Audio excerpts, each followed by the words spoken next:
Okay, once you have it, unzip it and we'll start working on normalization today. So today's agenda is normalization. Why is normalization necessary? And we'll do the first three normal forms. Though there's a fourth and a fifth and a BCNF, boy Scott normal form, we'll just do the first three. And then we'll start joins, right? Because joins is when you have more than one tables and you want some information from them, definitely you have to join those tables. And if time permits, then you will do your in-class assignment. Okay, so that's the agenda for today. So what are normal forms? Normal forms are basically rules that have been created so that you don't have problems in updating records or deleting records in the long run down the road. Okay, so if you create your tables in a database following these rules, then the chances are that it is a good database design. So these are design rules. They have been designed keeping in mind that problems will not occur in the future as you add data. Of course, if you change the structure of the table, then that's something else.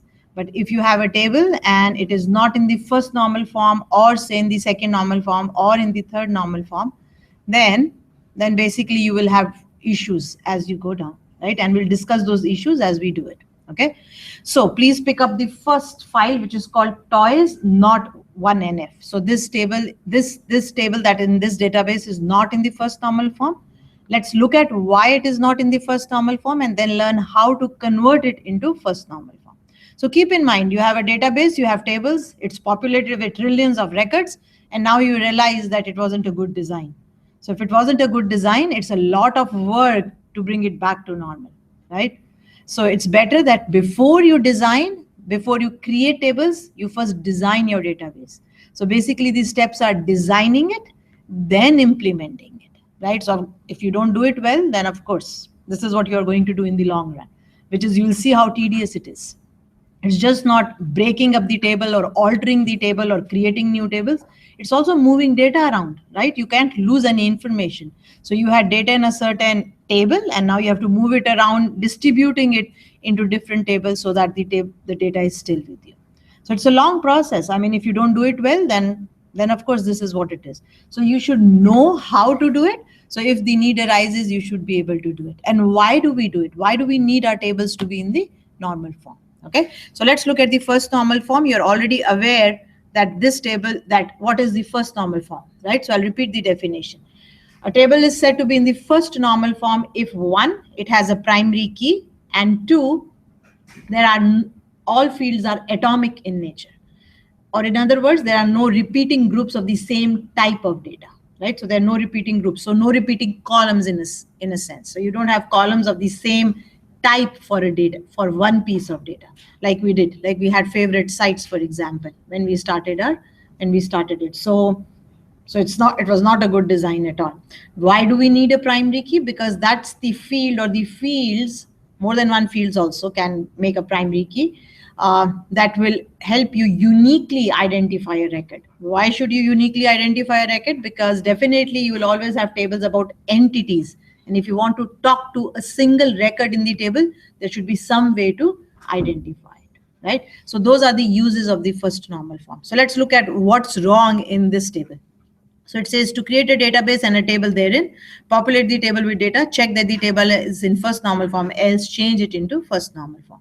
So these are normal statements. Lines number 10, 11, 14, 15, 16 are something that hopefully you know by now.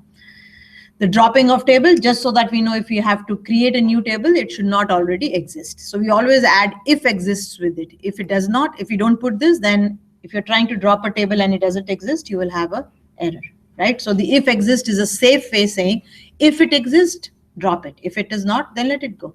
Doesn't matter. So all it will do is maybe give you a warning that it does not exist. Let's look at the table structure now. I have a toy ID, which is int in nature. It is not null. Again, the not null is redundant because I've already said it is a primary key. So my table does have a primary key. So I'm okay about that. So one definition is, one part of the definition is being satisfied.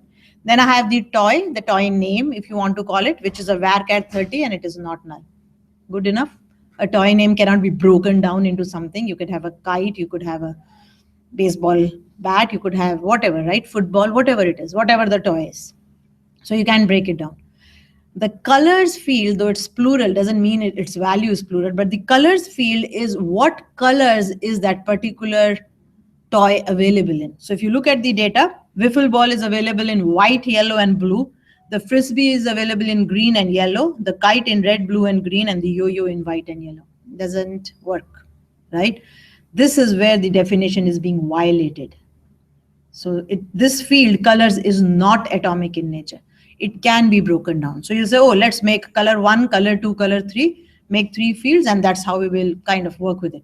But remember, no repeating groups of data in the same table. And how many?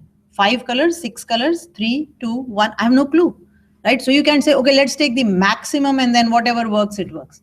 That's not a good design at all. You're saying we'll see as it comes. So maybe after some time you decide 5, and after some time a particular toy is being now created in 7 colors. Will you again change the table again structure? So that's not how it goes, right? So our aim is, and of course all I've after done that is you can always show the structure so that you know that this is what it is. You can always show the structure and you can always select all records from the table. If you run this, it should run. It should show you the structure of and you should know how to read the structure, right? You should know how to read the structure. All it is saying is that field toy ID is of type int. It cannot be null. It is the primary key and extra is auto decrement, right? Now the default null in a primary key is something that we've talked about before. It's not right, but like it stays there. I don't know why do they have that default is null. When it cannot be null, you cannot have the default as null. So that's something that doesn't look right. Anyway, the toy, the varchar 30, maybe it's just telling you if you don't put in a value, or for example, this field cannot be null, but it still says null, and it says if you don't put a value, I'll put null in it, which is kind of strange. But anyway, toy is varchar 30, which is not null, and colors is a varchar 40, which is yes, it can be null. And these are the records in my table. Right, so look at the colors. More than one fields of the same type, more than one values of the same type in the same field. So the solution is not breaking it up into different fields at all. That's not the solution. It won't work. It's still not in the first normal form because you don't know how many, and then you're wasting space in each record. And if it changes, then you again have that problem of do I add another column for the color? So that won't work. So let's see how I can convert it into first normal form. What would be the right way to do it? So I'm just going to leave this script so that I have it always, and I'm going to convert it into first normal form. Right, and just so that you have the definition. So we'll kind of ensure that all tables, you will notice I'll have more than one tables. And if you like, you can make a definition for yourself, right? So a table is set so that you have it somewhere.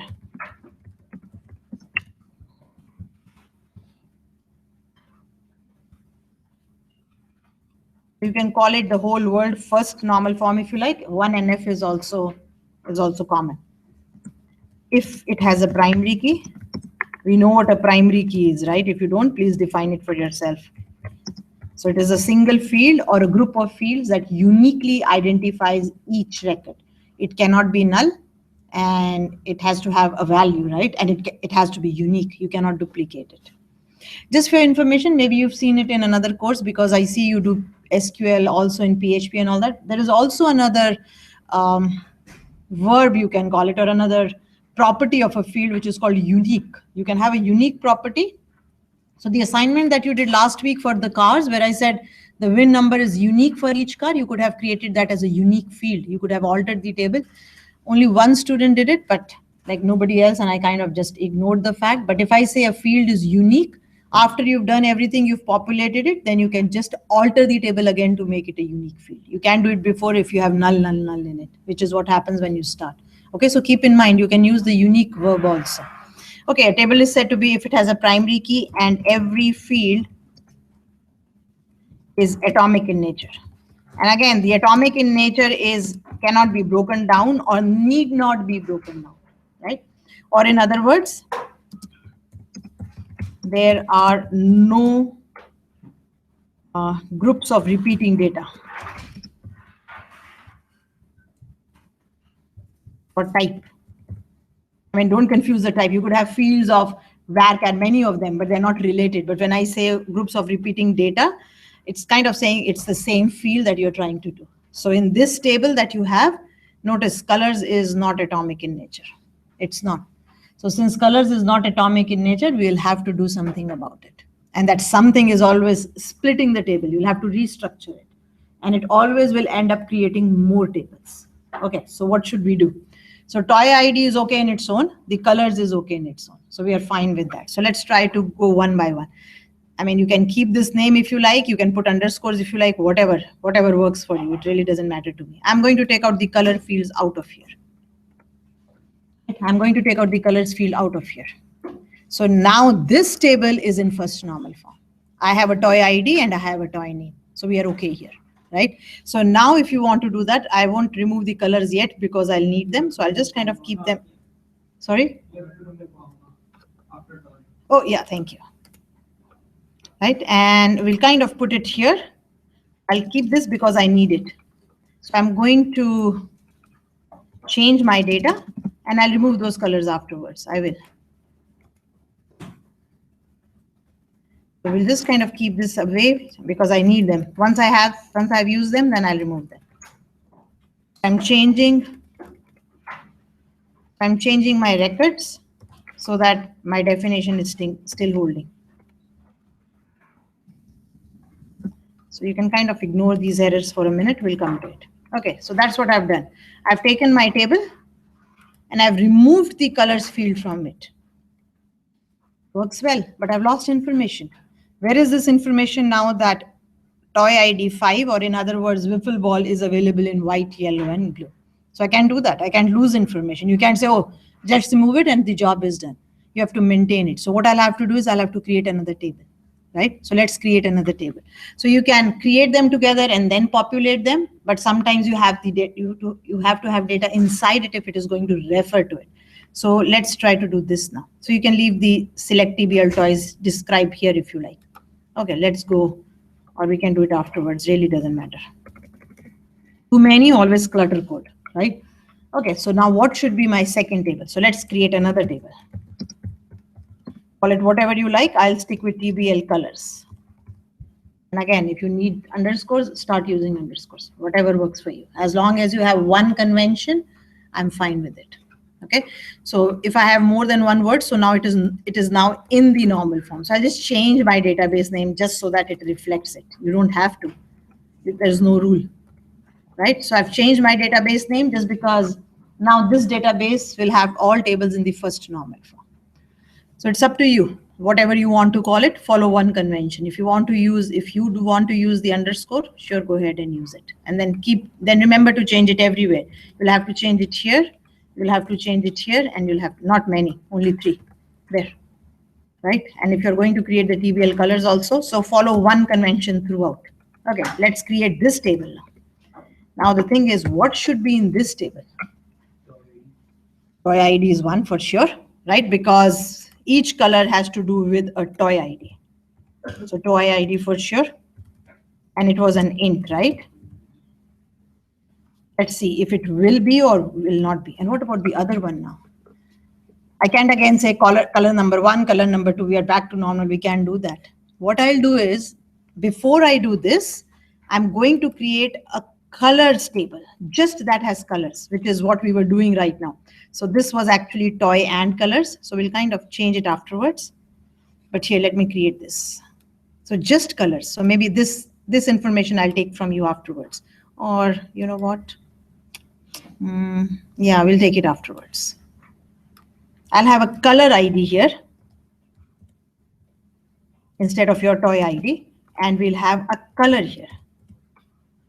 I'm going to create another table called colors with 2 parts. So we'll come back to what Pranav was saying, that was a third table. So I'm just creating the colors table first. So the colors table will have a color ID and we'll again make it a primary key. So just so that I don't have to type again.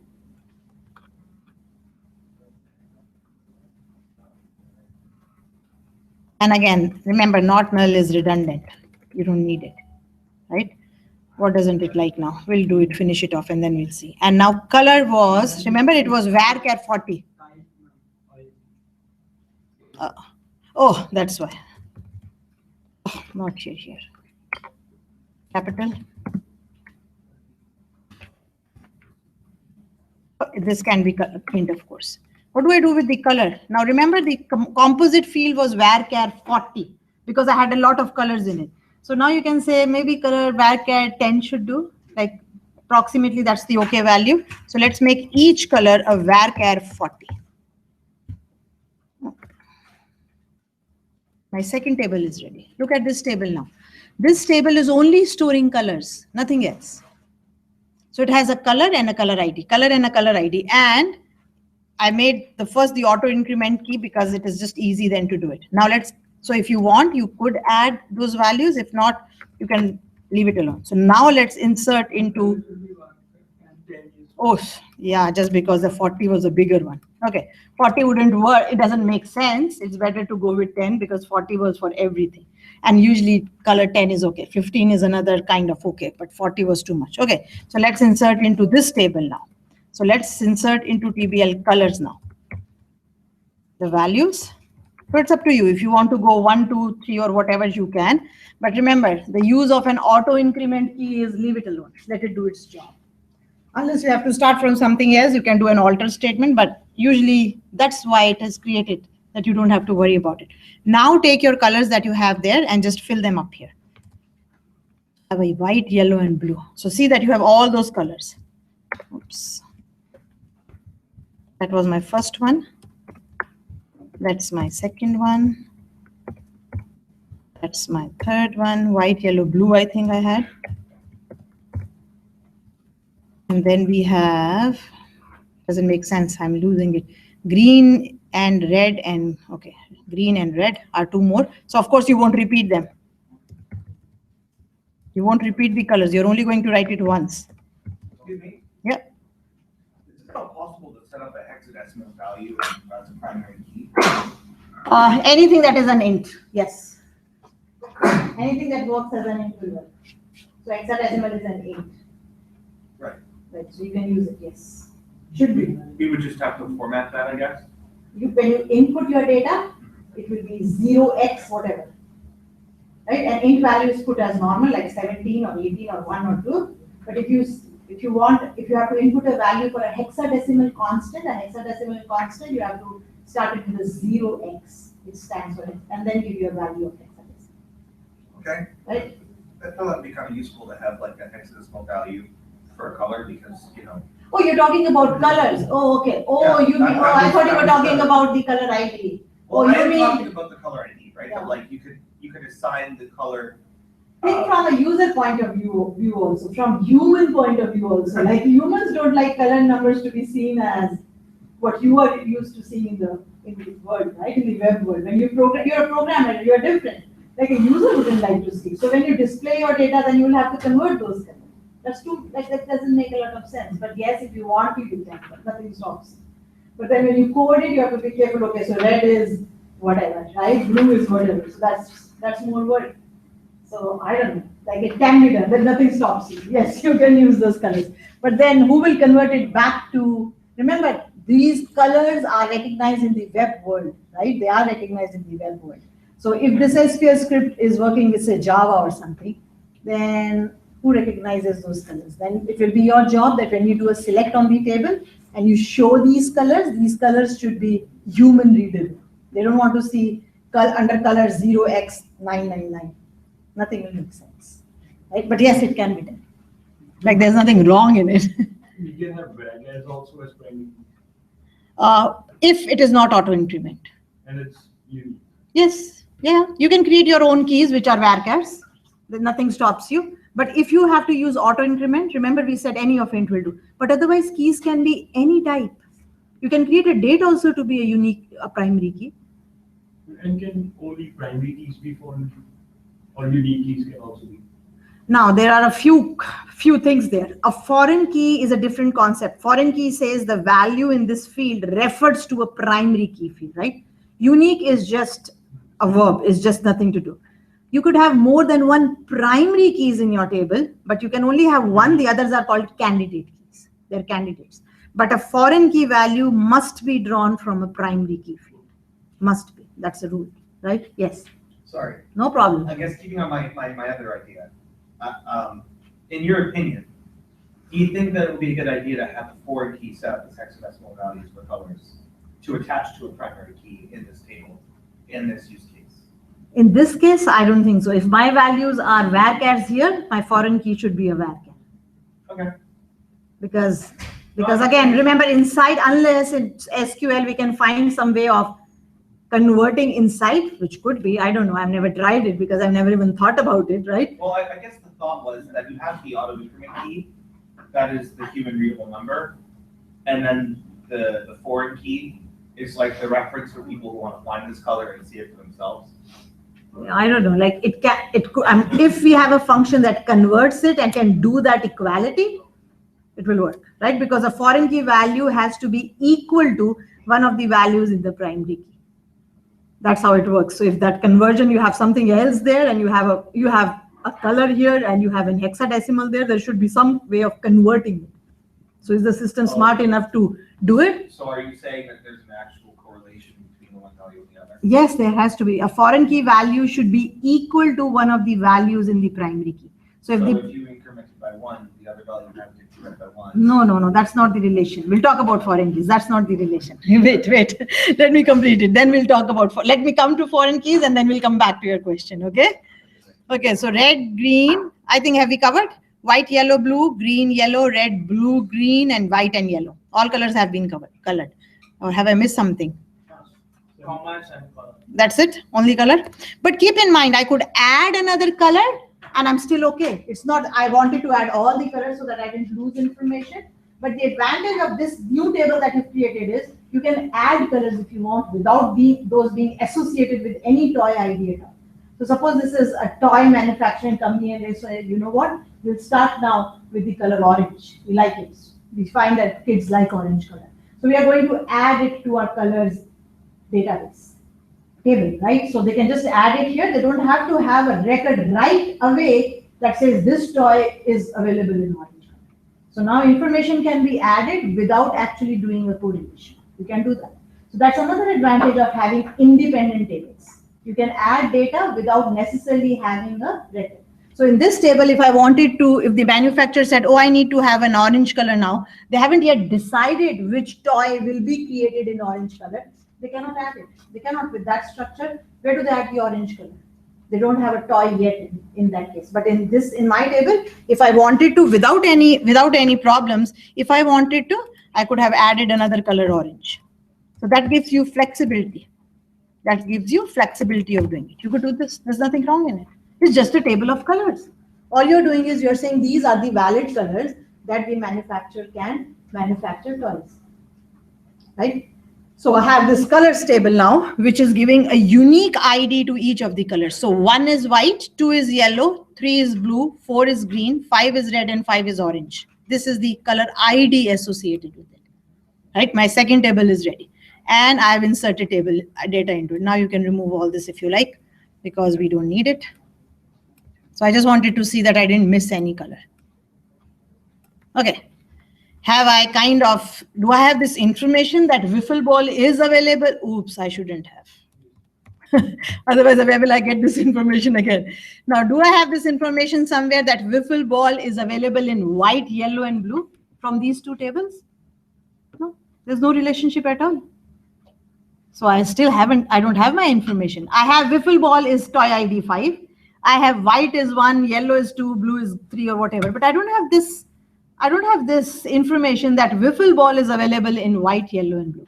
So what do I need? This table is called a junction table, a joining table. It's a junction between toys and colors.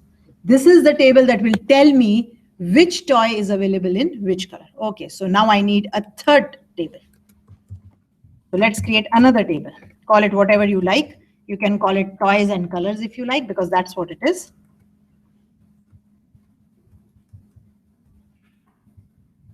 Again, give names that make a little sense, okay?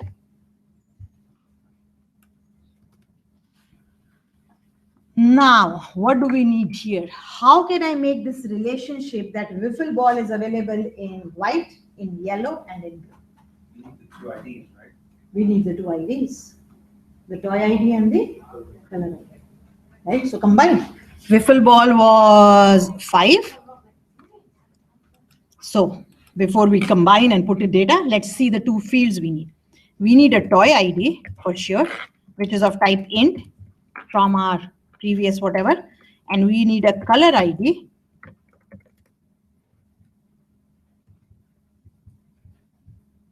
which is also an int. But now that makes sense. We need both the IDs. But there is something else now which is very important and has to be kept in mind. Any toy ID that is occurring in this table has to draw its value from the toy table. And any value that is occurring in the color ID field has to draw its value from the color table.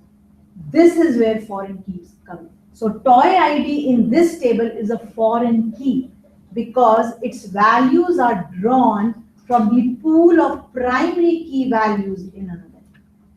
You cannot, if you just leave it like this, I can put a value, I can insert into this table toy ID 20, color ID 20. Makes no sense.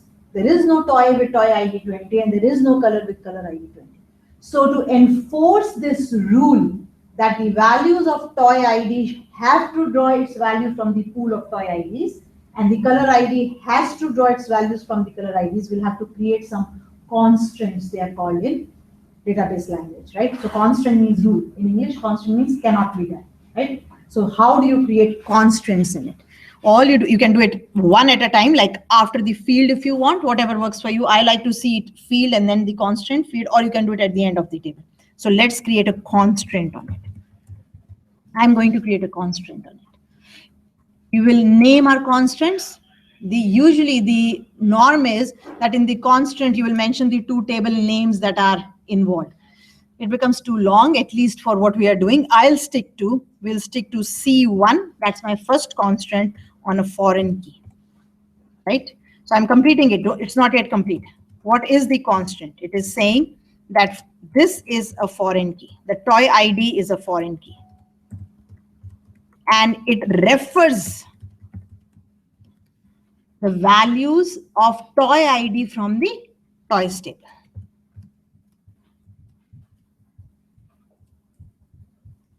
That is my constraint. Oops, that is my, what did I do? Toy ID here. And there. That's my constant on my toy ID. Look, it's just like English constant. It's just a rule. It says, let me define a rule called C1FK.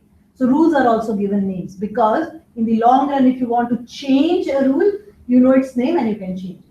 You can alter it. Okay, so rules can be changed. What is it saying? It's saying that this toy ID is a foreign key.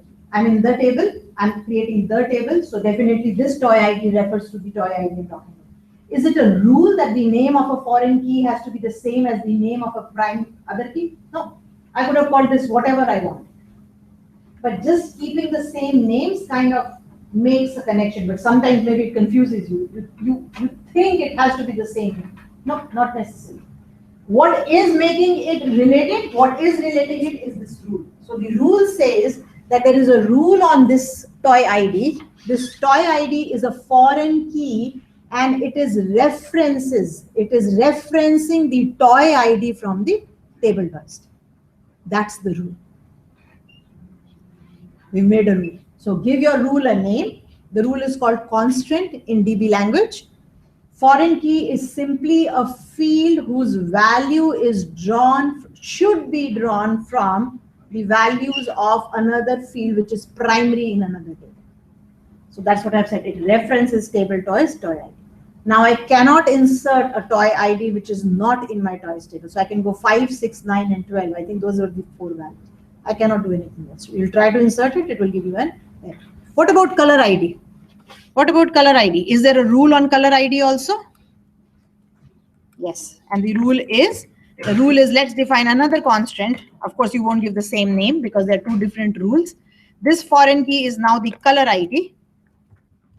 And it is referencing the color ID from the colors table. You can call it color only, table color if you like, whatever. I just call this. And of course, we don't have the number here. We are still left with one more job. What will be the primary key of this table? This is not yet in the first normal form. I have two fields, both atomic in nature. In the color table also, I had a color and a color ID. It was atomic in nature, and I had a primary key. What about the primary key in this table? Can toy ID alone work as a primary key? No, I will have wiffle ball 5 in 1, 5 in 3, 5 in whatever color, 6, 3, whatever. Cannot have. Can color ID work as a primary key? No, because the one color, white, can be for wiffle ball also, maybe for yo-yo also, maybe for color is also not unique. But the combination toy ID and color ID is unique in nature. That combination is unique. So remember when we were talking about primary key, I said worst case behavior, combination of all fields is the primary. Or the third option is let's create another ID field called ID, made it auto increment rule. We don't need to, right? I don't have to. You only, if you have something in the table, make it the primary, because that's how you will get it. So if you wanted to, we could add another auto increment key field, but doesn't make sense. So how do you create a primary key which is composite in nature? The sequence doesn't matter.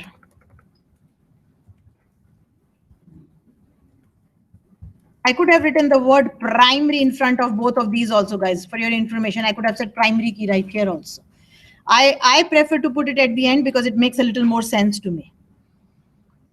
So you could remove line number 58 and put the word primary key both at lines 50 and at 54. That is not saying it has two primary keys. It knows that when you write primary key in front of two fields, the combination is a primary key. So this definition is just more clear because you're saying primary key this comma this. This combination is a unique primary key. So this is your third table. All three tables now are in the first normal. Yes. How would we reference this primary key? Two fields together. If we want to have a foreign key related to this table. Oh, now. So if you want to say that this primary key is the foreign key in some other. So it's not the foreign key. Some other field in another table is referencing it, right? So you can refer to part of the primary. You can have a composite referring to a composite. That foreign key will still be a single field and it will refer to part of the primary. We'll see if I can see an example, if I can find an example. Well, I don't think maybe today, but maybe as you start doing joins, you will see it somewhere. You will. And then why do we use the constant keyword here? It's just the syntax. We can even have a foreign key without it. Oh, yeah. Why are we giving a name to a constant? Because if need be and you want to refer to this constant in programming somewhere further, it has a name. Like a table has a name and you can refer to it. Constants can be changed, can be updated, can be altered. So it needs to have. Otherwise, no. Otherwise, it's not a rule. You just say foreign key and you say references. So I give my constants a name because I won't need it, of course. But in your advanced course, you will write code to refer to a constant. If it doesn't have a name, you're lost. And therefore, I said the norm is that here you mention not C1FK, but you will say something like toys and colors dash table toys dash FK or something. So you know which two tables you're talking about. So those names are there for more use because then you exactly know what you're talking about. But if you start calling them C1FK, C2FK, then you're lost. You don't know what it is. So my name is not the best name. You don't have to give it a name. I'm just going that route so that in future you say, oh, why didn't she give it at that point of time? But you can and you may not. But I'm just doing it because you will definitely, hopefully need it in your advanced course. Yes. What is the use of this primary key? Because it cannot be referenced. It will be referring how can we update like using this primary key? You always have to give both values with the primary key. Now, what is the use of this primary key? In some tables, there is no use of a primary key at all. But every table must be in the first normal. Now, if we want to update some data, we have to just refer. We just have to use with one, either the toy or the color. You're right. But remember, if you have to change a toy, you will be changing it in the toy state. If you have to change the color, It you will have to automatically change it. Yes. Whenever you do foreigns, it will. But not by magic. You'll have to write code for it. You'll have to write code. Yes. We can even use this primary key, like if you want to have an inventory or stock of the toys for certain color. Of toys of certain color. Yeah, Oh yes, you can select from this table. Yes. Then you will say where toy ID is this and color ID is this. But as per se, the primary key of this table is not very useful because The whole record itself is the primary key. So what are you identifying? There is nothing else to identify. But every table has to have a primary key. That's your first normal form. So definitely if you have to add more here, if you have to change something, or the toy 5 which was available in white is no longer available in white, then you'll have to delete that record where toy ID is this and color ID. If the toy ID now is available in another color, you will be adding something. You'll have to add a toy ID and you will also have to add a color ID. Right? So that's how it works. So yes, answering your question, is it useful right now here? Not much. But then if I don't put it, my table is not in the first normal form. So I said you could add another ID field, which was auto increment then, but you're just doing more work for no reason. So stick to tables. Throughout today, I'll try to find a key from my table so that you know, oh, it can be done. Until date, we've only had single primary keys. Today we'll work with double primary keys. That's how you will learn, oh, that's a composite key. Okay. So now what do you need in this table? Now what do you need in this table? So now in this table, I definitely want to put which toys are available in which color. And that information was here, white. Oh, okay. So just so that I have it and I don't keep dancing there. Okay, so now let's insert. So wiffle ball is 5 and its color is 1, right? Because I know we went 1, 2, 3. Okay, wiffle ball is 5, the color is 2. Wiffle ball is 5, the color is 3. That's my wiffle ball colors, right? That's the toy ID, that's the color ID, that's the toy ID, that's the color ID. Okay, now let's go to the second one. Frisbee is available in green and yellow. So green was a new color and yellow was an old color. Yellow was 2. That's information about Frisbee, right? Now this table as per se is so unclear. See, now can you from these numbers, Michael, can you guess what 5 is and what 1 is? So therefore I said, if you use numbers, a common user won't even know what these numbers mean.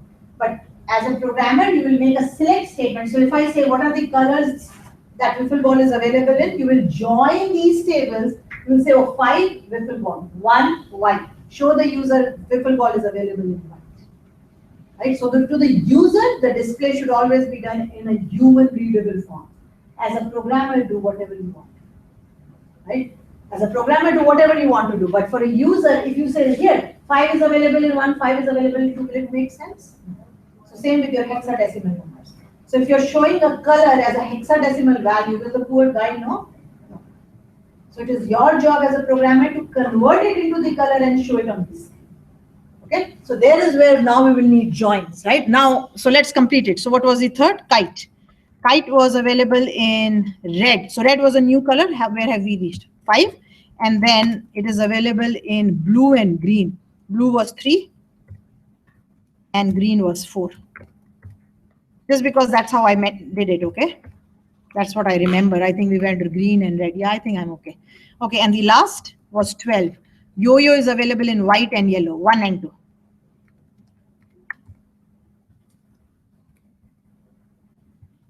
There, that completes my table. That's my third table completed. Very odd table, but that's what my table is. Now you can remove anything extra that you had.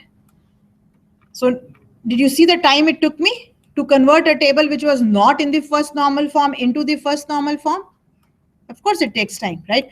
And 2, here it was okay. I just had 4 or 5 records and I kind of retyped I inserted it again. That's not what I'll do when I write a script. I'll select the values from the original table and move them into the second table. It looks easy, but it's not. Like it took me almost 4 hours to break up that contacts table. I added more data into different tables and then select statements to populate them in the table to make it foolproof. Right? Just because of my interests field, which was 4 or 5. So I had to select it, then I had to break it up. Then I had to say, do you exist or don't you exist, and move it from that table to a colors table, and then from the colors table to this table. So this I'm doing because I just have 4 records, but no programmer will again insert statement. You don't want to. You've lost the purpose. You're putting everything again. That's not what you want to do. you're back to square one, you might as well just create the whole database and table again. So we don't insert data into it using insert statements. You restructure your table, so you create 2 new tables, you alter your first table or whatever tables, and then you use select statements to extract the data from the original table and distribute it amongst all tables. And that's time consuming. So if you had started right, if you had started with the first normal form, you wouldn't have to do all this long process. So just the table was not even in the first normal form.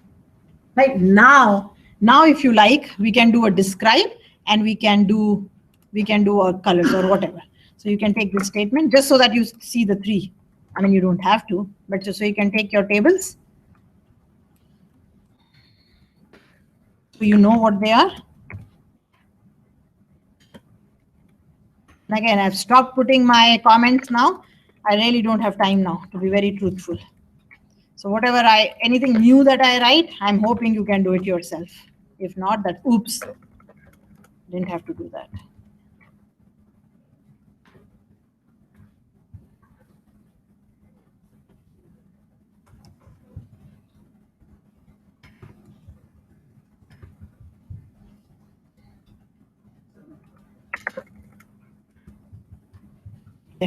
So 3 tables and 3 data. Right, but again, maybe not very human readable at all. You will look at the third table, it is not human readable at all. So notice, we'll go back to where we started. So my first table, is it in the first normal form? Yes, it is, right? Because primary key, every field is atomic in nature. 2, second table, again is in the first normal form. A color ID, a color. Unique field, primary key, non-atomic fields. 3. Third table, the junction table. It's called the junction table, the joining table, the table that joins, right? I have 2 fields in here, and the new concept of a constraint and of a foreign key has to be introduced. Because if I'm going to have value, so I can do that. Can try inserting a value. So let's run this one first, right? Let's run it. So we should have 3 tables, 3 select statements is what I have right now. Column count doesn't match. What did I do? Okay, I think I know what I did. Insert into, forgot to remove the third field. Column count doesn't match where now? Colors. Oh, again, no, I think I know what I did. Forgot my color.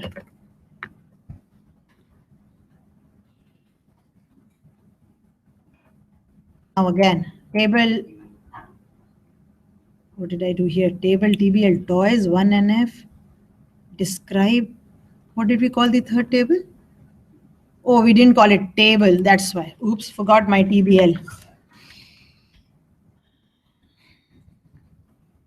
If you have a convention, then you won't make mistakes. But I forgot it there. There at last. Okay, so let's start with the first one. That's your first table, first data. Second table, second data. Third table, and third data. None of these tables, the first 2 are still not bad. I mean, this makes sense. This also makes sense. But this doesn't make any sense to a common user. So now, therefore, because tables can have structures like this, you will have to learn join statements to join these tables to show your data. So let me finish the 3 normal forms, and then we'll come back to join, and then we can put join statements here. Right? Now, these 3 tables are in the first normal form. But of course, if I say what is wiffle ball available in, I don't want to see this table. I don't want to see the records 5-1, 5-2, and 5-3. Make no sense at all. I'll have to convert them into wiffle ball white, wiffle ball yellow, wiffle ball blue. And that you can only do through select statements. But select statements is not only involving a table now. It will involve all 3 tables. Because 5's correspondence name will have to be picked up from the toys table, and 1 correspondence color will have to be picked up from the colors table. So you will have to join 3 tables to give a select statement. And that's what join is. Join means join more than 1 table. So we'll come to join after I finish my normal forms. These tables now are in the first normal form. So now we know how to convert a table into first normal form. So it's not an easy job. Just because you didn't start right, you had to do this. And of course, I did insert statements here. That's not how you insert them. You should be using select statements from the original table to draw values and populate this table, which is time consuming, right? So anytime you are wasting time, you're basically, you didn't have a good design. It's a waste of time. You could be doing more in that time where you're trying to restructure your table. So if you start right, you keep right. Okay. So therefore, these rules were made. These rules were made so that future designers and programmers did not make these mistakes. So that's first normal form. Let's look at the second normal form. So please open up not 2NF. For students who came in late, please pick up normalization.zip from Blackboard if you need to work with me. Okay, so that now this is, let's see, what is the second normal form? Now the second normal form, the third normal form, fourth, fifth, and all that are now dependent upon composite key field. So when your primary key field is composite in nature, has more than one field, there is where they act. If it is singular, it just has one field, automatically tables are in second and third normal form. Because here the composite key fields come into action, right? So now let's see why a table or when a table is said to be in the second normal form and what does it mean. So what I'm going to do is I'm going to just take the definition and just put it right at the top so that you can see it. Let's understand it and maybe make it more clear. So a table is said to be in the second normal form if one, it is already in the first normal form. It has to be in the first normal form. And every non-key field means one that is not part of TK. That's a non-key field. Just in case you're wondering what's a non-key field. Non-key field means a field that is not a part of the primary key. It's not a primary key. It's a non-key field. So that's a non-key field. And every non-key field is fully dependent upon the primary key, on the whole primary key. You can say whole primary key, not a part of the primary key, right? So let's kind of look at it again. A table is in the second normal form if it is in the first normal form. That's rule number one. So it has to be in the first normal form. And every non-key field, so let's kind of take it from here and put it here. And a non-key field is simply a field that does not participate, is not a part of the primary key, is wholly dependent on the whole primary key. Or instead of wholly here, since we've written it there, is completely, we'll say. Let's see what it means. Let's see what it means, okay? Okay, so let's look at our tables. So just the normal environment, dropping, creating. Okay, so let's look at the first one. This table looks to be in the first normal form for sure. It has a table toys. Again, if you want, you can convert your table toys into toys. It has a table toys with a toy ID and toys, same that you did just before in the previous example. Looks okay. Same table, same data, everything is the same. So looks okay. Now I have grouped all other information about the toys in another table and I've called it table toys other. Now let's see what's in it. There is a toy ID because it's toys other. So definitely it will have an ID. This ID will be referring to the toy ID from your table toys, right? Now it has, this is about inventory. Which toy is available in which store in what quantity is what I'm trying to do. So if you go to any store, if you had the experience, if you go and you say, oh, have you run out of this? And they'll say, yes, is it available somewhere else within 3 kilometers or 5 or nearby? They check up their computer, they check up their database and say, yes, it is available in maybe the new market store and they have 4 still in stock. So you can get this information from wherever you go. Very common, right? So if something is not available, you can always ask somebody and they'll tell you. How are they getting this information? Because they have this information somewhere in the database. So now let's look at this table. So we have a toy ID. It says in which store is it available. So there is a store ID, which is just a normal number. There is no other table which has a store ID within it. And the inventory or the quantity. And it has a store address, right? Now the primary key of this table cannot just be toy ID because a toy can be available in New Market Store, can also be available in Vaughan, can also be available in Berry, can also be available in Aurelia. So toy ID alone will not work. Store ID again will not work because you could have many toys in the same store. but the combination of toy ID and store ID together will work, right? That combination is unique. Toy 1 in store 1, that record only occurs once. Toy 1 in store 2 occurs once. So the combination is a primary, right? So this combination is a primary key. So I'm not going to work with auto increment keys today because the whole concept of normalization rests on this, on keys. Okay.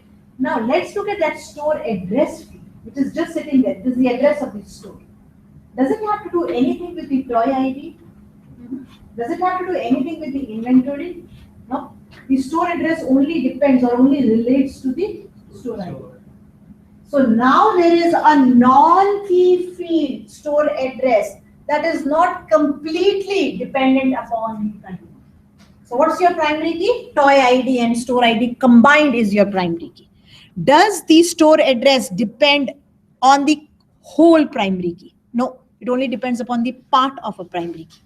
So that table is not in the second normal form. So what do you think? How will I break it up into the second normal form? It's in the first normal form. There's nothing wrong. It is in the first normal form, but it is not in the second normal form. So what should I do? I think from here you need to make a separate table that links store ID to store address. Exactly. And remove store address from here. And make store ID here a foreign key from there.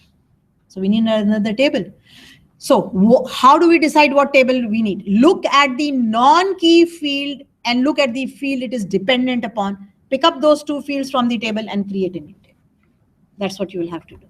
And we'll have to do it before this table because this store ID will then refer to the ID there. So let's put a table here. So again, if you want, you can go ahead and start doing your dashes. I should have done it. Why don't I do this now?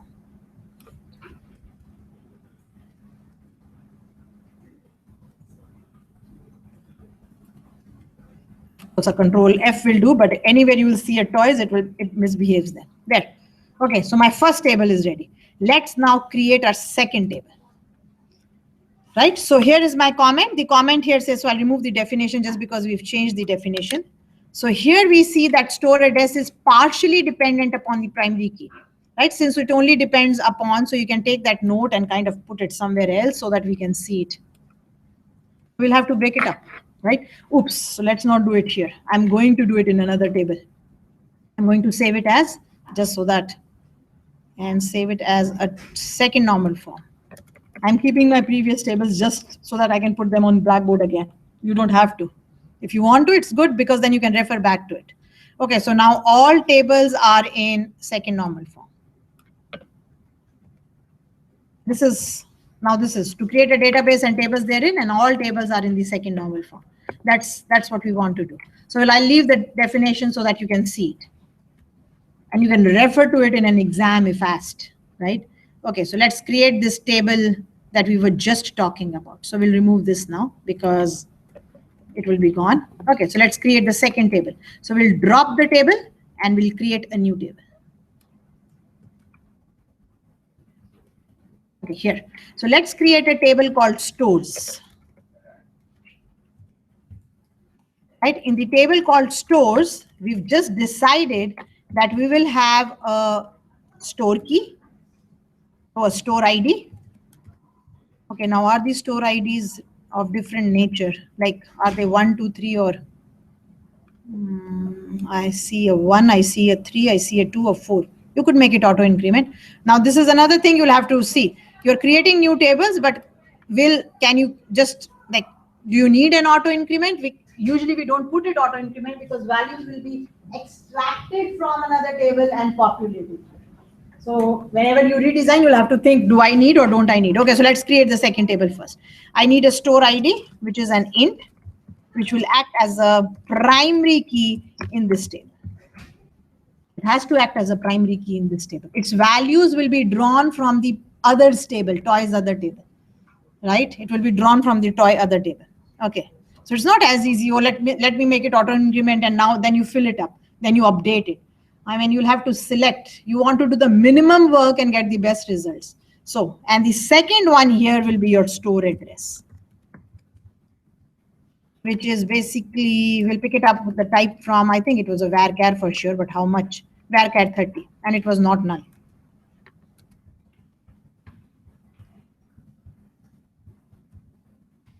That's my second field. Oops.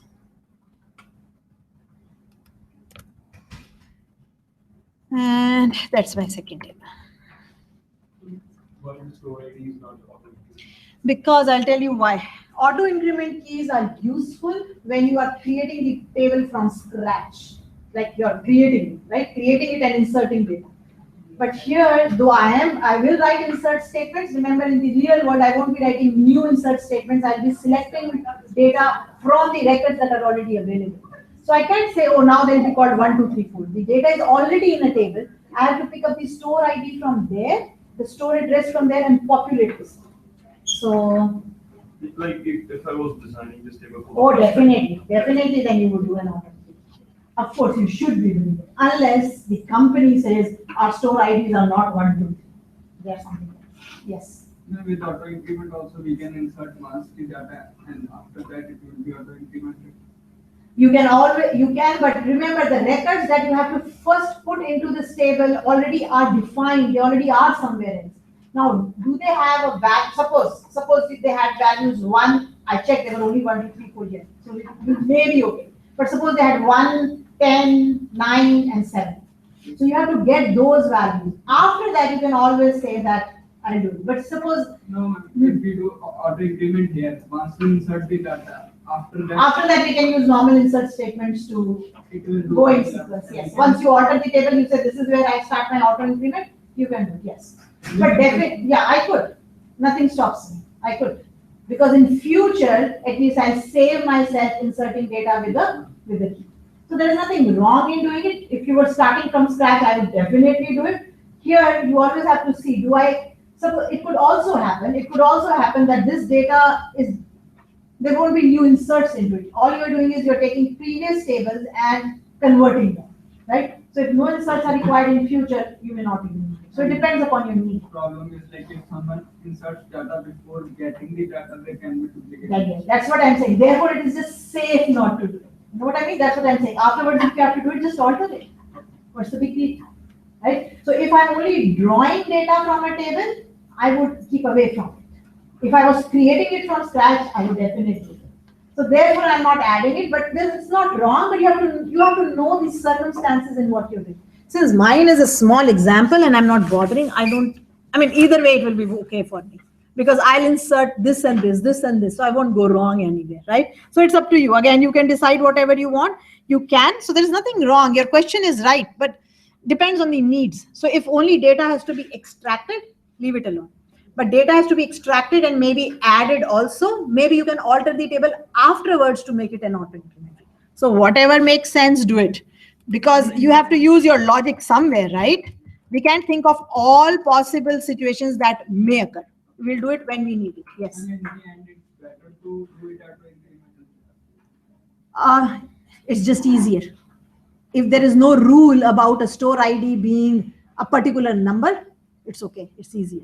But maybe they want that. Maybe they want that all berry stores must start with a 1, and then have 1, 1, 1, 2, 1, 3, and so on. And then all one stores must start with 2, must have 2, 1, 2, 2. Then you can do auto increments so easily. So again, it's entirely how you are creating it, right? So therefore, I can't say it has to be needed or it doesn't need it. It will depend upon where you are. So it could be the rules, right? I just didn't choose to because because I'm just picking up data and inserting it. But there's nothing wrong. All you have to do is add auto increment. But remember, you always have the option of altering the structure afterwards. Nobody stops you, right? So think as you need it. So again, it's up to you and you can leave it. And this will definitely be the primary key. So auto increment for me will not be so useful in this example because I'll be picking up values and putting them in. But since they are 1, 2, 3, 4, because I peeked into the data, I have to. I peeked into the data, I said, oh, there is a 1, 2, 3, 4. Maybe when I insert it, I won't use 1, 2, 3, 4. Then I just have to give it in the sequence that's included. Keep that in mind. So how you insert, you'll have to keep that in mind. Okay, so now let's insert data into it. So and now we'll have to change. Let's change this first. So change its name from table toys other because it's not making a lot of sense. Let's stick to inventory now. You can do whatever you like.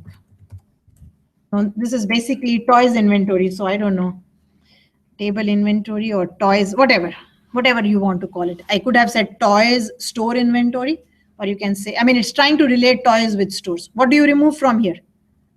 Remove the store address from here. And add a constraint here. Add a constraint here. You have to add it. So add your constraint here. So something like, oh, not add, constraint here. You can call it whatever you like. I'll kind of stick with my rules of C1, C2, FK, whatever. I'll say it is a foreign key. So this is what is required. These are required. The name is optional. It's called store ID.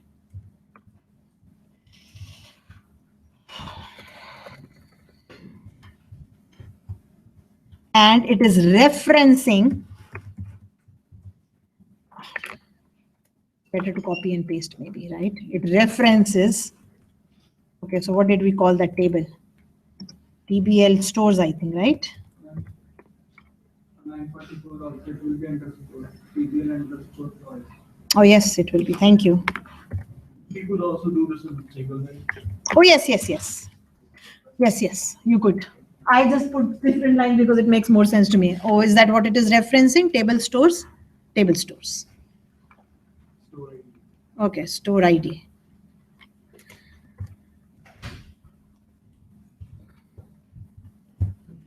Comma, anything else that we've missed?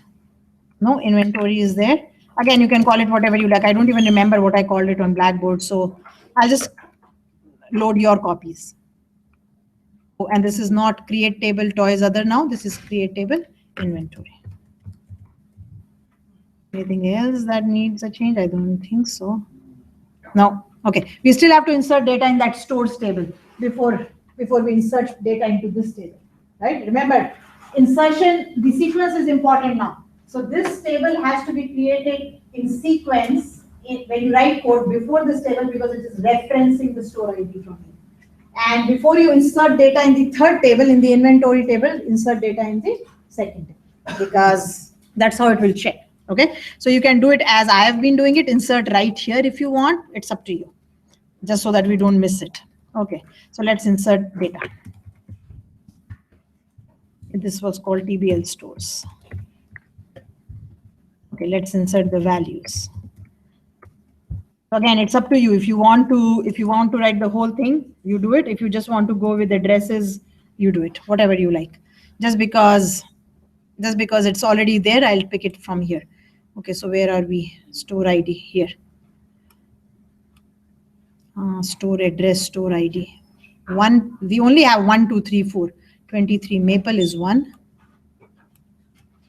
And of course, this is not how you'll be doing it. You won't write insert statements. You will be doing select statements. So 1 is, that's 1. Look at the advantage now. Look at what was wrong in the previous table. If for whatever reason I wanted to change the address of this one store ID 1 from say 23 Maple to 23 Maple View Drive, I'll have to go through the whole table, search all the ones, update all the addresses. Unnecessary. Because just ridiculous, right? Redundant. So, and if I wanted to update it, you have to do multiple updates. For whatever reason, you updated the first 2 records and forgot to update the last 2 or whatever, inconsistency data. So data integrity is lost. Same with delete. If I say, oh, now the store 1 is closing, now I can't remove this information from my table because that information, I still have toys in inventory. It's not yet closed, it will be closing. So I can't remove that information yet. But if I had it in a separate table, maybe I can do a cascading. So whenever you remove from here, it removes from there. But you have to be careful. Or if I say delete every record, you can't do it. Again, deletions so many places and you're deleting so many places. So maybe it's just going to shut down completely. Inventory or no inventory, don't worry about it. Then you have to delete as many records that have 1 in its store ID. So because we have problems in updates and deletes and selects. So if I say select where store ID is 1, it's going to, because it's not unique. The store ID is not unique. It's going to look through all the records and say, oh, does it match? You have to match it exactly. The address has to match. You can't go wrong. But now it is so easy. So suppose one store ID changes its address for whatever reason, it's now called Maple View instead of Maple, or you didn't insert it properly, change only at one place, update at one place, delete at one place, selection from one place. So not being in the second normal form has problems. It's not just a rule that was made for the fun of it. It was a rule that was created because there was a reason for creating it. And the reason for creating it was there were problems in updates, there were problems in delete and so on. So why? So all I'm doing here is I'm creating. So keep in mind, these rules were not just because somebody said, oh, I don't like it. It was for a reason. And 2 is 1902 amber lines, if ln is line. Now we don't need to write the numbers. We may not, but again, remember, I'm just doing these inserts. These inserts are not the right way of doing it. There should have been a select statement here. I should have created select from the other table, pick up the ID, pick up the address, put it here and so on. It was more work. So first I'll just create a table only with IDs. Then I will update the records by selecting the data. I'm doing this manually. No, you won't do it manually. You will be right, but that's also manual, but you will write select statement. I just have 4 records, so it is easy. We'll do that also. Yes, in the long run, you could. I mean, I have it ready for an example. Will you do it or not is the biggest question. Sure, you can take it. It will take you a few hours to do it, right? I'm still working on it. I think I've almost completed it. 4 or 5 hours it took me to be foolproof, like because you think it is easy, but it's not that easy. Right, so I just had a small, it was not a small table, it had 10 fields in it, and I had to kind of work around it. First, I thought I'll give it as an assignment, but before I give, I always do it, right? So I'm doing it here, and it's taking me 4 or 5 hours to do it. I backed out because it's a lot of time, right? So it's not necessarily a concept that you need in this course because it's more of a design issue, but it would be nice to have it. It's just that. It would be nice to have it. So the assignment that I created for today, all it said was, just take the table and break it up into tables. So just the structure, just design the structure for me. Because insertions, this is not the right way to insert anyway. So what is the sense of practicing it? Okay, so take your third one. Here I could have avoided actually the store ID just because I have them in sequence. I could have. So maybe your auto increment was a good idea here, right? But again, who knows what the data is? So 3 is 100 East North Street. I didn't even start with auto increment. It's just because you said, and I kind of added it. I didn't think we needed it. Like you don't think about those things just because you're recreating, you're doing something that was not right. Okay, 4 is 417 angle side. The insert statements are not the right way of doing it. The right way is select statements. Why you have so many insert statements? Because I copied this from somewhere. I didn't write it myself, and I didn't want to change it. Right? So okay, so now what will I do is I'll have to remove this. So take this third table called table inventory. When I copy from somewhere, then I don't bother to change it. It's a lot of time, right? And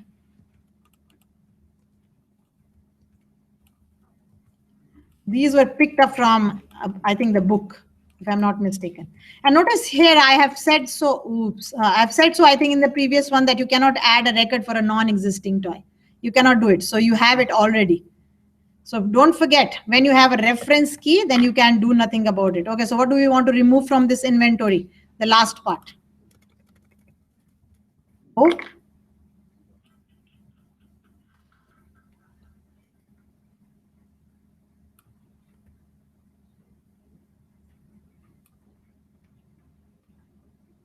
Try to insert a record that doesn't have a store ID, or try to insert something that doesn't have a toy ID. You'll have problems, definitely. Try doing it. Oh. 70 comma after 2. Anything else? Good. There. So, oh. Store address. Store table. Oh. See? Remove the whole thing. I know it was easier to remove the whole thing. No, I don't want to. We'll type all that. No, ma'am. Oh yeah, this way, but I'll just have to remove a comma, right? Delete and 1 backspace.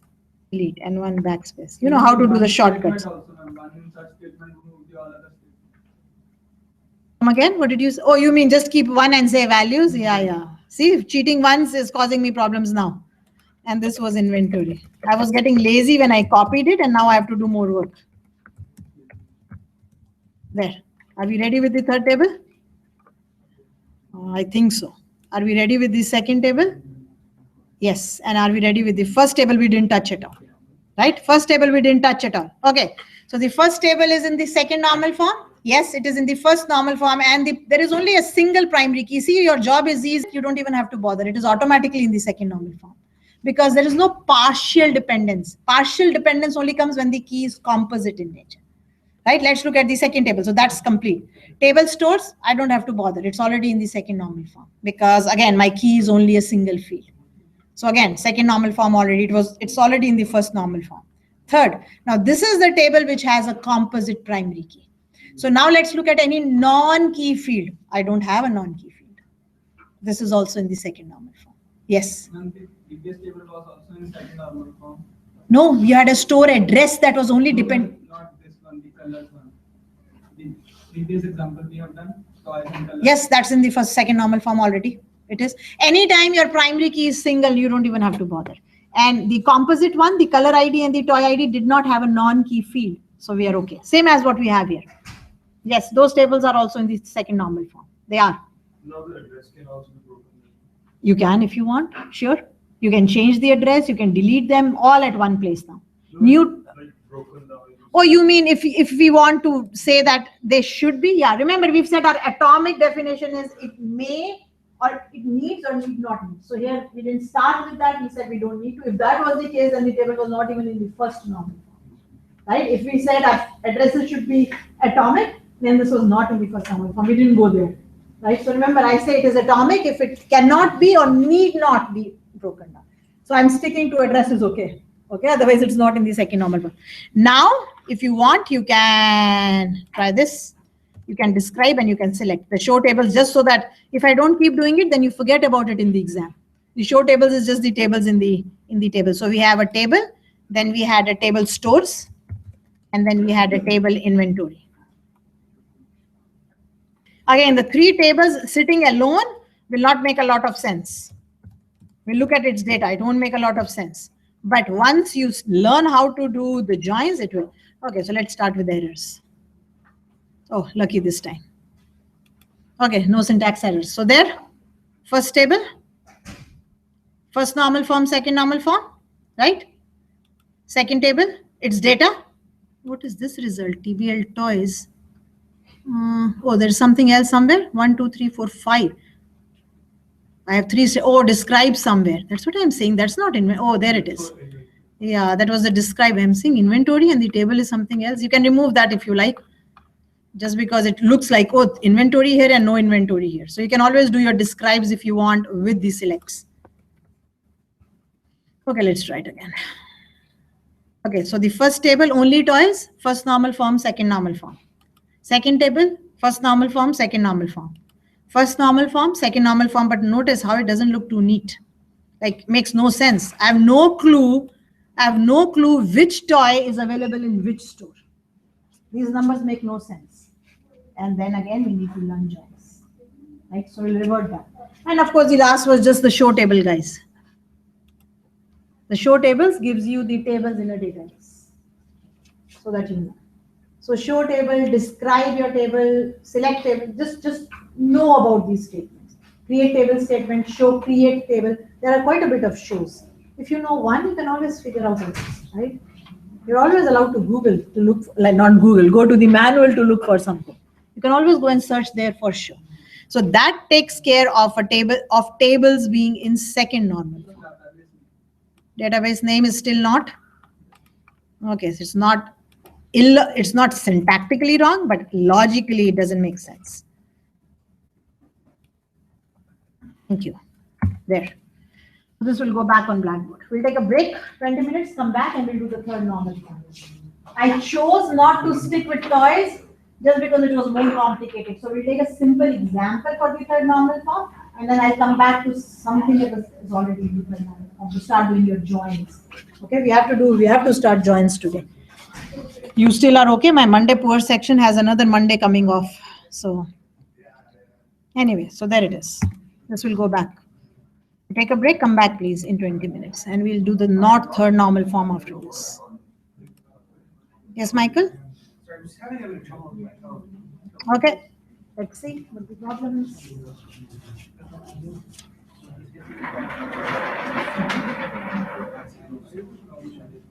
Oh, I call it store. Okay, so you call it store location. Okay. And I would prefer that you use a full word. If you want, but LCK says stable store location. Operand should contain one word. Okay, so your store. Where is your insert? Oh, here. See, you haven't given a list. So yes. Oh, so but your key is the default. No, you don't have to give me a list. Operand should contain one word.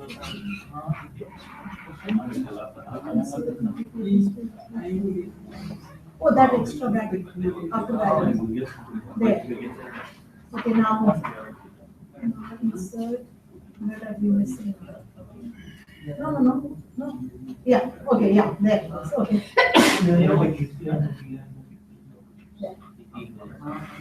So every record is in round brackets, but not the values is in round brackets. Yeah, that makes sense. Yeah, it's just syntax. Yeah, it's just syntax, right? You're trying to think like Java. Yeah, every conditions are kind of inside.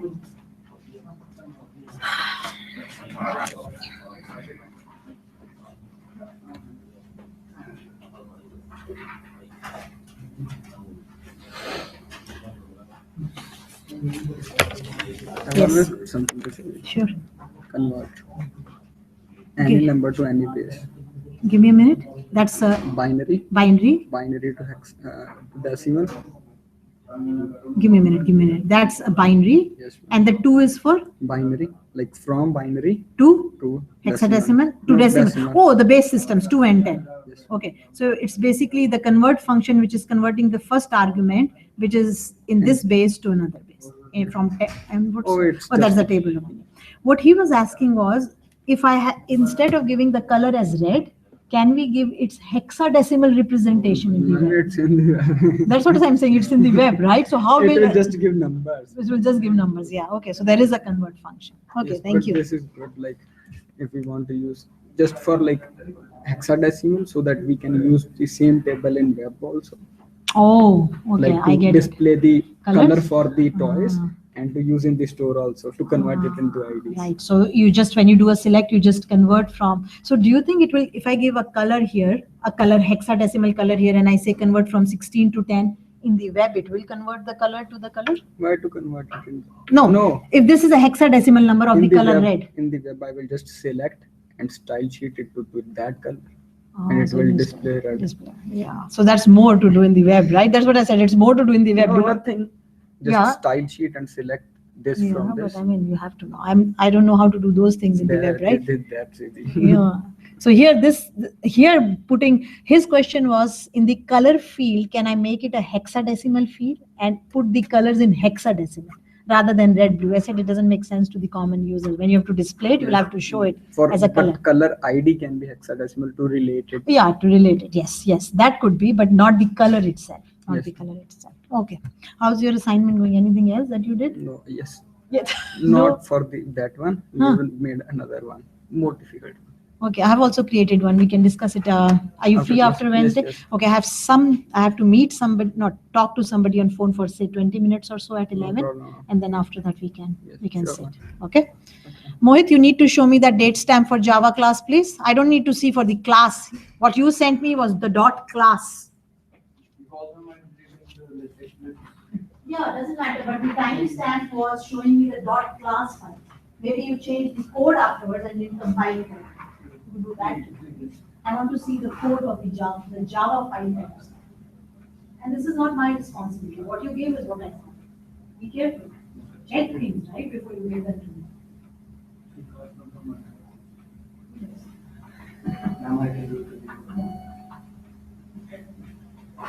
Guys, I hope you are not exchanging assignments. Your Wednesday actually. Monday guys are not giving you assignments. It's a big thing because because it's going on so much in class. I'm so tired of this nonsense. So Monday section has already done the test, so your test will be very similar. Can be very different. So if you're friends, you already have the test. Anyway, so let me see the two. So no, the other one. These are class. So notice these are class files. Yeah, go and source then. Where is your source? Where's your source? Yeah, go into the source. Okay, so now what's that mean? Open your calendar. What day was it? When did I see? Are you in the Monday section? This was last class. Okay, so when was last class? 14. Okay, so where are you? So 14, right?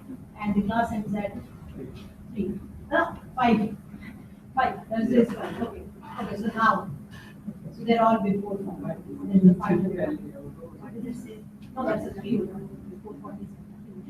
Okay, so 4:47 is the latest. You modified it at 4:47. You are sitting so leisurely. You are finished everything. Why is it showing 4:47? You were done half hour or more before. You were just sitting there. Why is it saying modified at 4:47? Okay, so are these 3 files? Now what did you send? Did you send these 3 files? No, just for. What was this? Okay, tell the problem.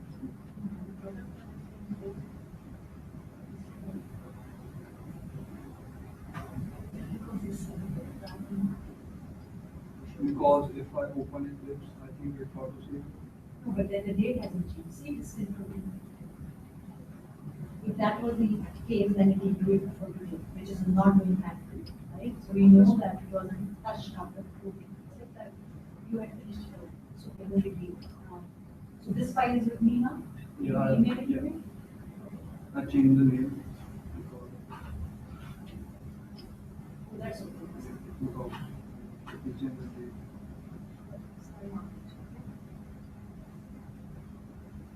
Be careful. I can't keep doing this as to who's done what. Whatever comes to me is what I want. So be careful. You are losing marks unnecessarily. So I'll mark it sometime today or tomorrow, okay?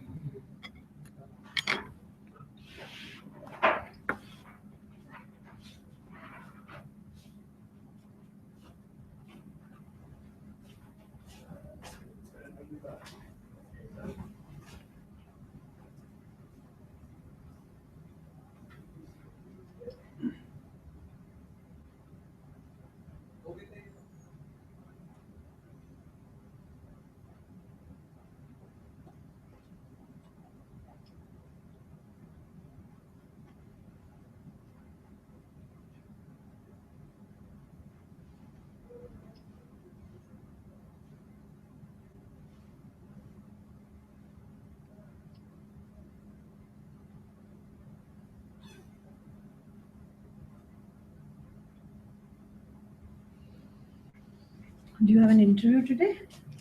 This is for co-op? Which is stupid because the co-op's on base, and I could have just stayed home if they actually had it in the building where I've been working. But the interviewers came all the way out here. Yeah, they come through the college. And you got a chance to attend the class, otherwise you would never come here. What time is it? 11.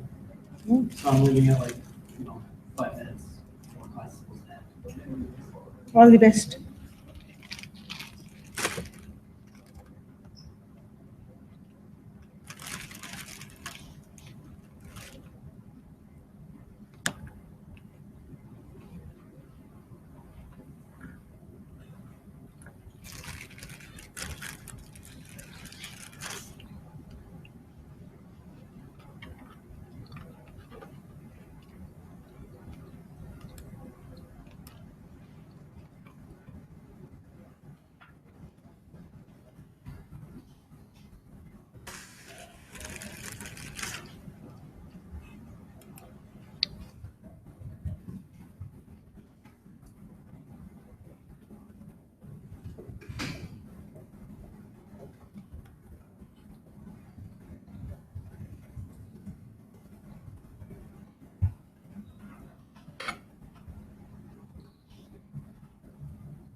Okay, guys, open workbooks, not 3NF. So that's the third file, which is the third program, or has tables which are not in the third normal form. So I kind of changed because this was more complicated. So we'll use that. I have it already ready, but we'll just do a simple one. So you should get the concept. If you get the concept, then that's more important. Okay, let's look at the definition of the third normal form now. So remember, there are 4 and 5, and there is a BCNF, but we'll stop here. That's enough for us in this course at least, okay? So that you recognize why we use now the tables that we will in future. We will be using tables in future, and you should know why. Okay, so now let's look at the definition of the third normal form. Again, there is a composite key. If there is a composite primary key, then the question of third normal form comes into existence. If there is a primary key is a single field, then this definition is kind of automatically true. Okay, so now a table is in the third normal form if it is in the second normal form. So automatically it's taking its step. It's already in the second normal form, which means it is already in the first normal form. And every non-key field, again, not a field in the PK, is directly, or in other words, it's also said non-transitively dependent upon the primary key. So we'll take an example. So this should not happen.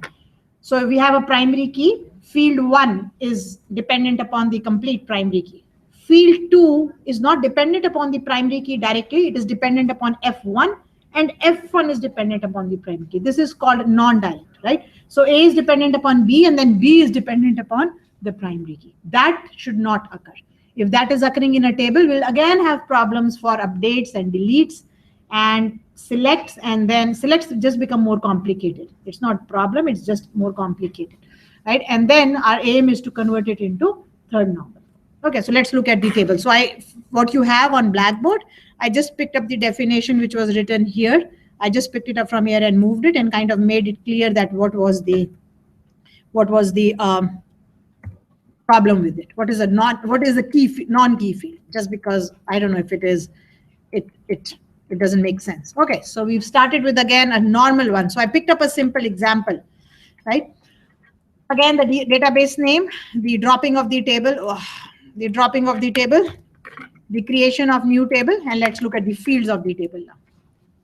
This is about books, right? So every book has an author, a title, and then has a publisher ID, right? There is an ID associated with. Maybe, no, I can't change it to ISBN. This is a publisher ID. So which publisher is publishing it, right? So I could have said publisher name, and there could have been more information. The aim is that you understand what it is so that we can keep it simple. Of course, with publisher ID, there should be a publisher name. All I have is a publisher city. So this is saying the author, this author has written this title. It has been published by this company, which has a publisher ID. Doesn't have a name in my table, but anyway, and then this publishing company is in this city. Okay, that's what it is saying. So now, first, the key. An author can write many books, but the title is never the same. It could be a different edition, right? So remember, a different edition, new, improved, Intro to Java enhanced, they will add something to it, but the title cannot be the same. So author alone cannot be the primary key because an author can write many books. A title alone cannot be a primary key. You can have books by the same title by different authors. Intro to Java is a common title, right? So you can make it a primary key. The combination of author and title will always be unique. So a author writes a title. He may have an enhanced version, a different edition, but those change, right? So that's changed. It comes with the title. It will change edition 1, edition 2. So the combination is a primary key. So again, we are seeing an example of a table that has a composite primary key. So therefore, we'll talk about third normal form. Okay, so let's look at the first normal form first. Is the table in the first normal form? Does it have a primary key? Yes. Are all fields atomic in nature? Yes. Job 1 done, right? Second normal form. It's already in the first normal form, and every non-key field is fully dependent upon the primary key. So if you kind of look at it, publisher ID is fully dependent on author and title. The publisher city is not dependent upon the key at all. It has nothing to do with the key. The publisher city has to do with the publisher ID, right? So now the definition of the second form says it is completely dependent. Here we don't see any dependency at all. We don't see any dependency at all. So you could either say, you could say this table is not even in the second normal form. It's not even in the second normal form. Yes. How publisher ID is dependent on primary key? The publisher ID, the ID, if you want to see who is the publisher of this, an author can publish his books under different publishers also. Okay, an author can publish his books under different publishers also. But if an author has published a title, Intro to Relational Database, under publisher ID 1, the publisher ID determines what it is. So if you want to find out the publisher ID, it is dependent upon the primary key. Because a author can publish under different publishers. A title, the same title can be published under different publishers, but the combination of author ID and title together, publisher ID is dependent upon that. Okay, so maybe you don't see it because you don't deal with books, right? But because I did something on library books, I know how it works. Okay, so this was the simplest example I could make up. Okay, so the publisher ID, if you want to find out what is the publisher ID of a particular book, you have to know its author and its title. Only then can you find out its publisher ID. So therefore we say publisher ID is completely dependent upon the primary key. Though it doesn't make a lot of sense if you look at it. Yes. What's the difference between second normal form and third normal? The difference is between, in second normal form, should not be partially dependent upon the key.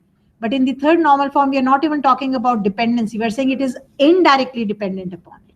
So here the definition 2 is also not making sense in a way, right? Because publisher city doesn't even depend upon the author and the title. So both are in a kind of violated, but I'm trying to look only from the third normal form. Okay, so it is not even in the second normal form, because the publisher city is not even dependent. What about talking about partial? It is not even dependent upon the key. So this table is not even in the second normal form.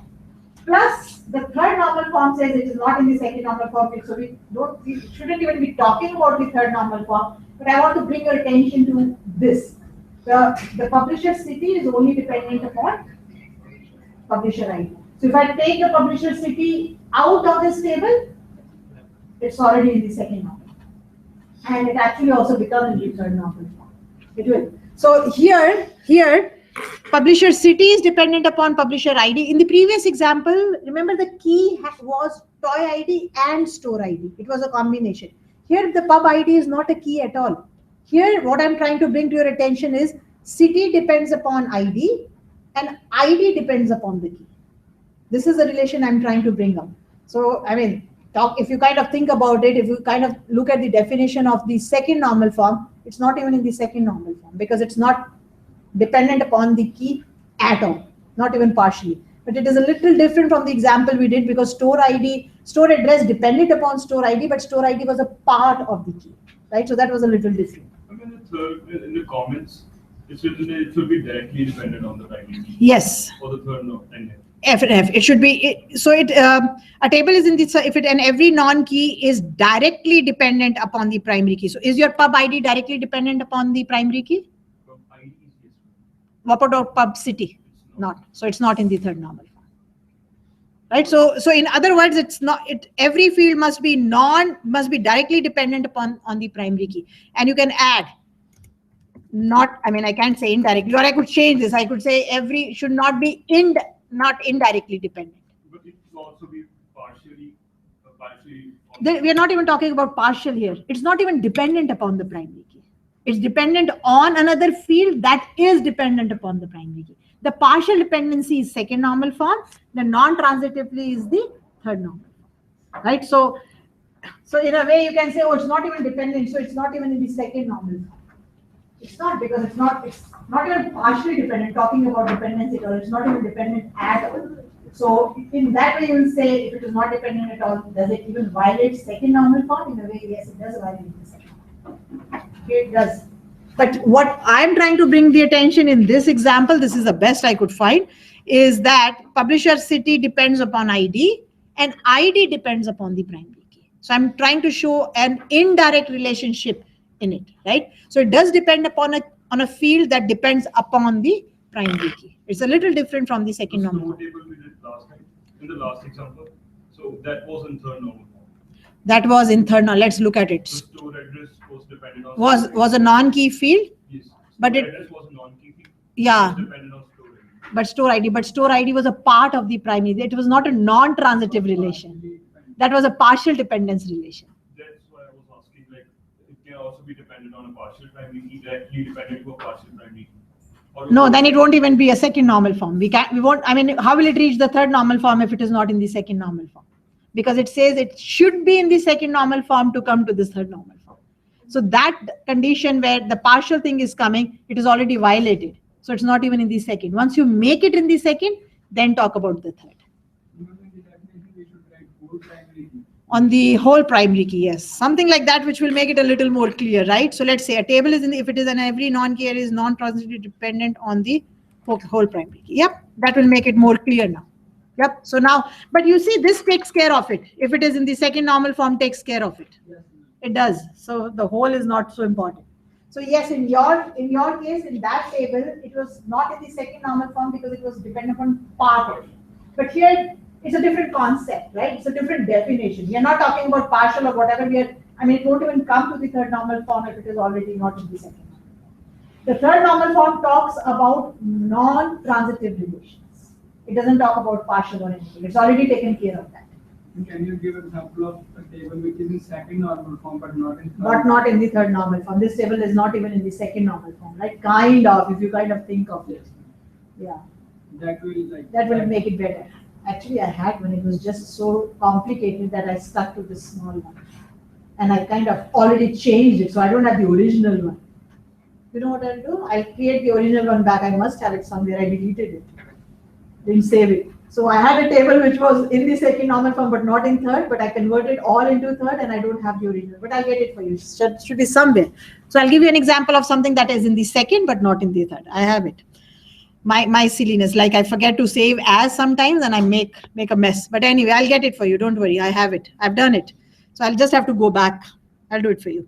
So, right. So this is the problem. Here we see that the pub city is dependent upon pub ID, which is further dependent upon the key. So this is a non-transitive relation. So they're kind of two different things. One is talking about partial dependence on a key and one is talking about non-transitive. But yes, the situation can very easily arise that it is in the second and not in the third. Here, unfortunately, it just struck me right away. Here, unfortunately, the table is not even in the second normal form but on the other hand, you can say it is in the second normal form because every non-key field is fully dependent on it. But this, no, it's not. It's not even fully, it's not fully dependent. Yeah, it is not even in the second normal form. Somehow converting it into third will take care of it. Anyway, go whatever way you like, but I'll stick to what I was trying to point out here, that the city is only dependent upon the ID. So what's the solution? Like we did in second normal form. So what is the solution? Take it out, right? Put the pub ID and the city in one table, leave the pub ID here, make those foreign key relationships and make a junction table. Okay, so let's do it.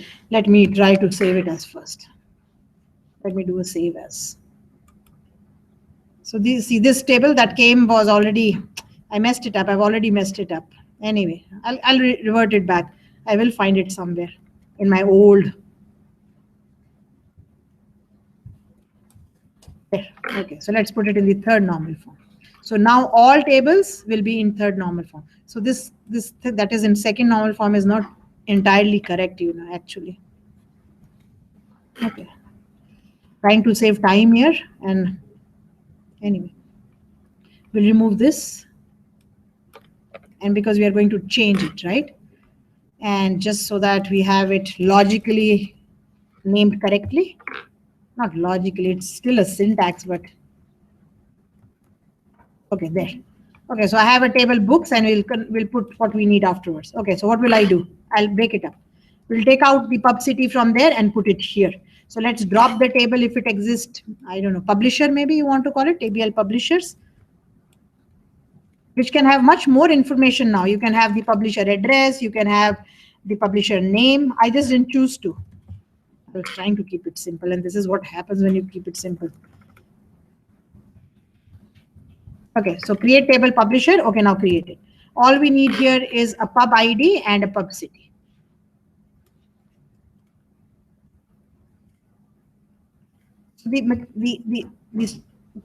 The methodology is almost the same. You have to break up the table. Whether it was not in first normal form or second or third, you have to create more tables. This is called splitting the table, kind of. Okay, so that's one. 1 comma extra. Thank you. Remove this from here. And again, could pub ID be auto increment? Yes, it could be. Again, the same kind of argument can happen, that do we or do we not? This should be done before the. Exactly. So this is now cleaning up your mess, right? If you had designed it well, you wouldn't be doing this.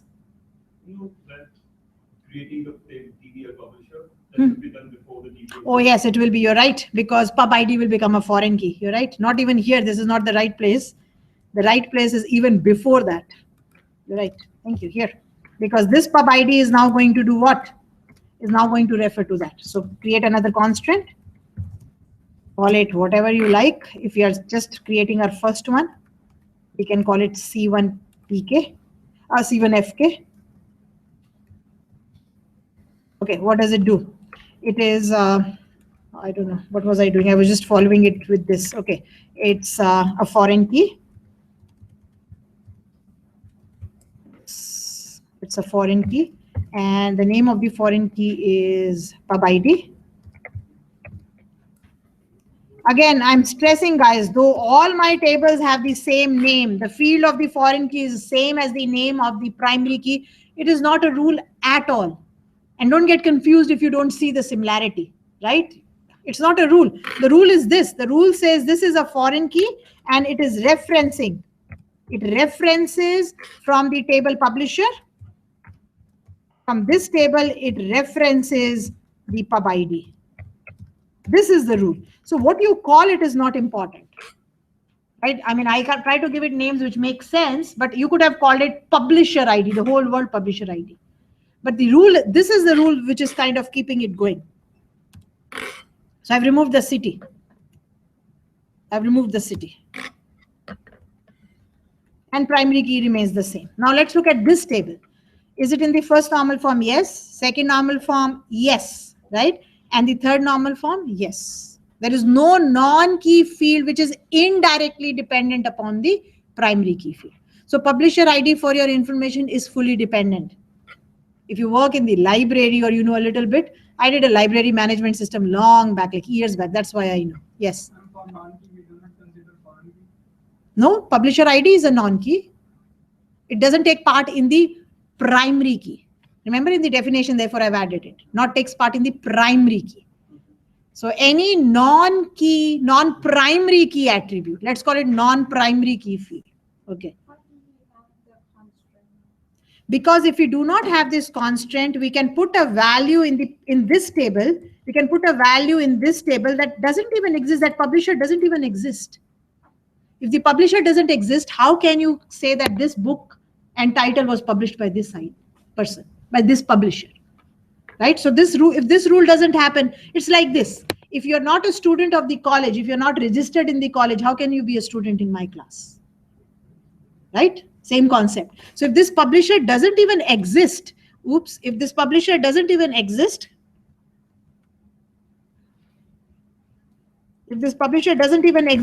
how can you refer to it? How can you refer to it in this table? Right? So this is simply saying that this publisher ID value has to draw its value, must be in this set of publisher IDs. That's all it is saying. That's what the constraint says. Anytime you have to create new tables, you'll have to create constraints. So that's one table. And of course, we'll have to insert data. We can do it together. In this one, I'll just do it together so that it's at one place. Anything else? First table in the first normal form, in the second normal form, in the third normal form, yes. Again, you can add auto increment if you want. The second table, now you can call it books if you like, because it's not a bad name at all. Books is okay, right? Because it is talking about books. The author, the title, the pub ID. Now change your table. Now change your table. You'll have to insert into. So I'm doing an insert together now, just so that you know it can be done. I just was doing it in steps so that it was out of the way.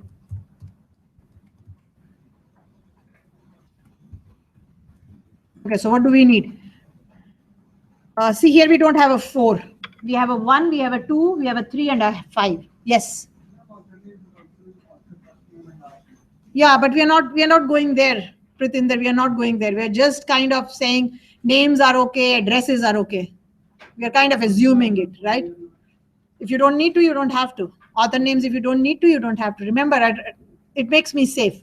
You needn't, or you may not. So I am assuming you don't need it, right? Because I have to keep it simple. Otherwise, I'll be doing all this. I could have said author first name, author last name to start with. In previous example, it was okay, like it was store address, but here in library, we need to know like The last name and the first name. You're right. So maybe you could do that. You could create another feed, author first name, author last name, break up this into John Deere, Fred, Meds, Lazy Poor has no last name, Timmy something blank and blank. Yeah, you're right. From a library point of view, you always search on either last names, usually on last names, right? Or definitely this should have an ISBN, which is its unique ID. There are many things it is missing. I just kept it to the minimum because it was so tough getting a 3NF. I wanted to keep it simple. Okay, what do we need now? We need values. We need the pub ID. I see a 1. I see a 2. I see a 3. And I see a 5. So remember, when I do the select statements, I'm not even going to peek into the data. I'm going to write simple select statements. So I don't make it auto increment because I know that the data is being fetched from somewhere else. So I keep away from it. After you fetch it, and if you feel the need, alter it. Okay. Here I'm inserting it and I'm kind of looking. That's not what it is to be done. We don't peek in the data to retrieve values. We write select statements to retrieve it. I'll give you the program I've written. Maybe it will make more sense to you. no, we have to pick in the data to see like how we will. Oh, I mean, you just have to know if a field has to be broken up, then maybe you have to know, right? But when I say peek, I mean, I'm kind of peeking and getting the values, 1 comma this, but that's not what you will do. Okay, that's what I mean by peeking. But definitely, if you have to break up a string or you have to see what are the, so therefore I didn't make it auto increment. I'll say select it and use it. Okay, so now pick up. 1 is New York, 2 is also New York, Boston, and San Francisco. So do a 1 is the same, 2 is the same, San Francisco is the third, and last is Boston. These authors are definitely from US, right? Because you tend to use the names of places where you live. You can find loads of examples or loads of examples of databases on the web if you have to. There was one with that thousands of records. It was taking so much time to even run on a local machine. Which one? Yeah, New York. Both 1 and 2 are from New York. They are, which is how it is, right? But remember, the ID, primary key. The primary key is the pub ID. So it doesn't matter if 1 is also situated, which will happen, right? Publishers, more than 1 publishers can be in the same city. Their addresses will be different. I'm just keeping city. It's also in something like in normal form, we should have pub city in a different table and reference it. But why would we keep? Oh, where you mean you just keep the cities of a country? Yeah, you can do that. You can do much more, right? You can have, because you'll see. But it's not in the rule. No, it's not in the rule. No, it's a design. It's your design how you design it, but there is no rule about it. But yes, unique values you could put in a different table and then refer it. You could. Duplicating like 2. Yeah, but remember, there are 2 different publishers. The duplication is just by chance. Yeah, so you could have kept New York in 1 and then it could have referred to. Yeah, could have. When you keep, it's a perfect solution for it. You could keep the cities of a state or whatever in a different table where the value only occurs once. So for whatever reason, New York decides to change its name to New York's, you only do it once and you do it. Yeah, that's exactly what I've done in the example where I've broken it down. I've kind of taken, for example, I've said that common jobs, I've kept all jobs in 1 table. And then people may have the same job and they're referring to that particular job. Similarly, status like, are you married, are you single or whatever, I've kept it in a table and then it is referring. Right, I'll give you my example. Look through it and see if it makes sense to you, if you're interested. Right, it was just so big that I cannot do it in class. It will take me 2 classes to finish it off. Okay, so now everything ready? Of course, you can do a select at the end. So did we change the TBL books to dash? Oh.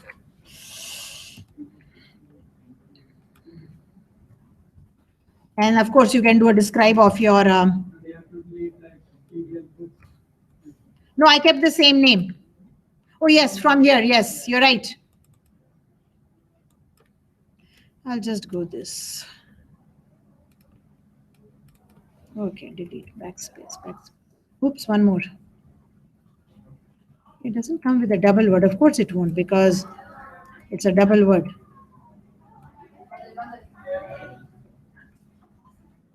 Yeah, you could. It's not, there's nothing wrong in it at all. It's a valid thing to do. Put the city names or the state names or the province names in a table.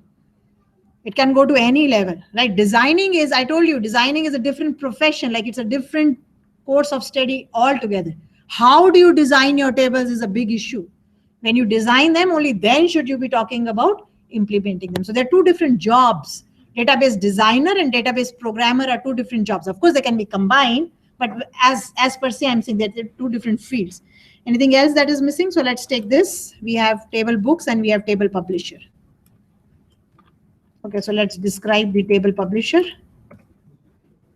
Let's do a select. If everything runs and I've made no syntax errors with so many eyes looking on and still making syntax errors, we should be able to do it. Okay, let's go publisher. Yeah, so this was not a very good table now that I realize it. It was not a very good table to do, but anyway. Okay, let's try. Give it a go. Works. Okay, so there it is. The structure of the table.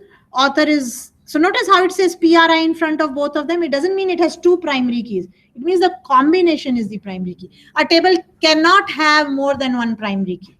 If it has that option that this also works and this also works, the others are called candidate keys. There is no way of writing it, at least as far as I remember in MySQL, the word candidate keys, but they're called candidate keys. Theoretically, I know they're called candidate keys. Okay, that's the first table, the first data, the second table, and the second data, right? So that's third normal form. Again, of course, if I wanted to find out, which is this publisher ID, which books has he or they, not he, is a publisher ID, so publisher company, then you will have to kind of combine the two tables to get the information. The description of TBL books. TBL books. The ID is an annual key. What that means? Yeah, wait, give me a minute. I did look it up because somebody else also asked me. What's that? The MUL in this, it didn't come up in any of the other tables where we did a cross reference. Are you sure? Let's check. Store ID, which one? We had, yeah, we didn't see it here, right? Foreign key is not having any of these. This was only table, was it? Oops. Maybe in this one we had it. It's multiple occurrences. Multiple occurrences. I thought I had looked it up. I forgot because somebody else also asked it. Multiple occurrences means the New York, no, not the New York. The one is occurring more than once. Publisher ID is occurring more than once. But have we seen it somewhere else? Look at another table. We should see it there also if there it is. This was the toy. This was, you can't have it here. Can't have it here. And it's like it is permitted to have multiple occurrences. Yeah. No, we haven't seen it in any previous example because nowhere was it repeated. What was about 2? What about 2? Maybe we'll have something into it. We didn't do a describe here, right? No, we didn't have because the store ID was multiple. Oh, yeah, they were. But yeah, except that there was no same value. But it was also the primary. Primary key. Oh, yes, it was the primary key. Yeah, therefore we haven't seen it before. I forgot. Somebody asked me the same question the other day. I looked it up. We looked it up right here, and now I forgot it. Multiple occurrences. This O it's a C, but it's occurrences. I don't know why, but whatever. Yeah. So it just says that it is. The same value can occur more than once. So the ID 1 was occurring more than once. So it should be for all foreign keys. Any foreign key that where the data will have a multiple occurrence. Yes, it will. Unfortunately, none of the others, first or second normal form had it. So we didn't see it before. Yes, good. Thanks for pointing it out and asking it, because then nobody will think about it. And I was asked the other day because I didn't pay attention to the describe when I was doing it. Right, so that's third normal form. That's your third normal form. So definitely it was not the best of the example. Now that I realize it, when I say, oh, it is not even dependent upon the key, but it's not wrong. It's not the best example, but it is an example that is proving my point. Okay. Now what I want you to do is this. Please pick up the last one. So let's do joins, and then you can go back and instead of inserts, you can do selects everywhere. So please pick up the boys and toys blackboard. This was actually the table that was to start with was in the second normal form and not in third normal form. And I kind of had so much, there was so much in it that I see there were 4 tables that were coming out. So I thought that was too much to do in class, and I kind of did it myself, and I've lost the original table. If I can find it somewhere, I'll give it to you. Okay, this table originally was in second normal form and not in third, and I broke it up into third normal form. I didn't pick this up as an example just because it had 4 new tables. So it takes a little more time, and I'm kind of in a little hurry now, to be very truthful.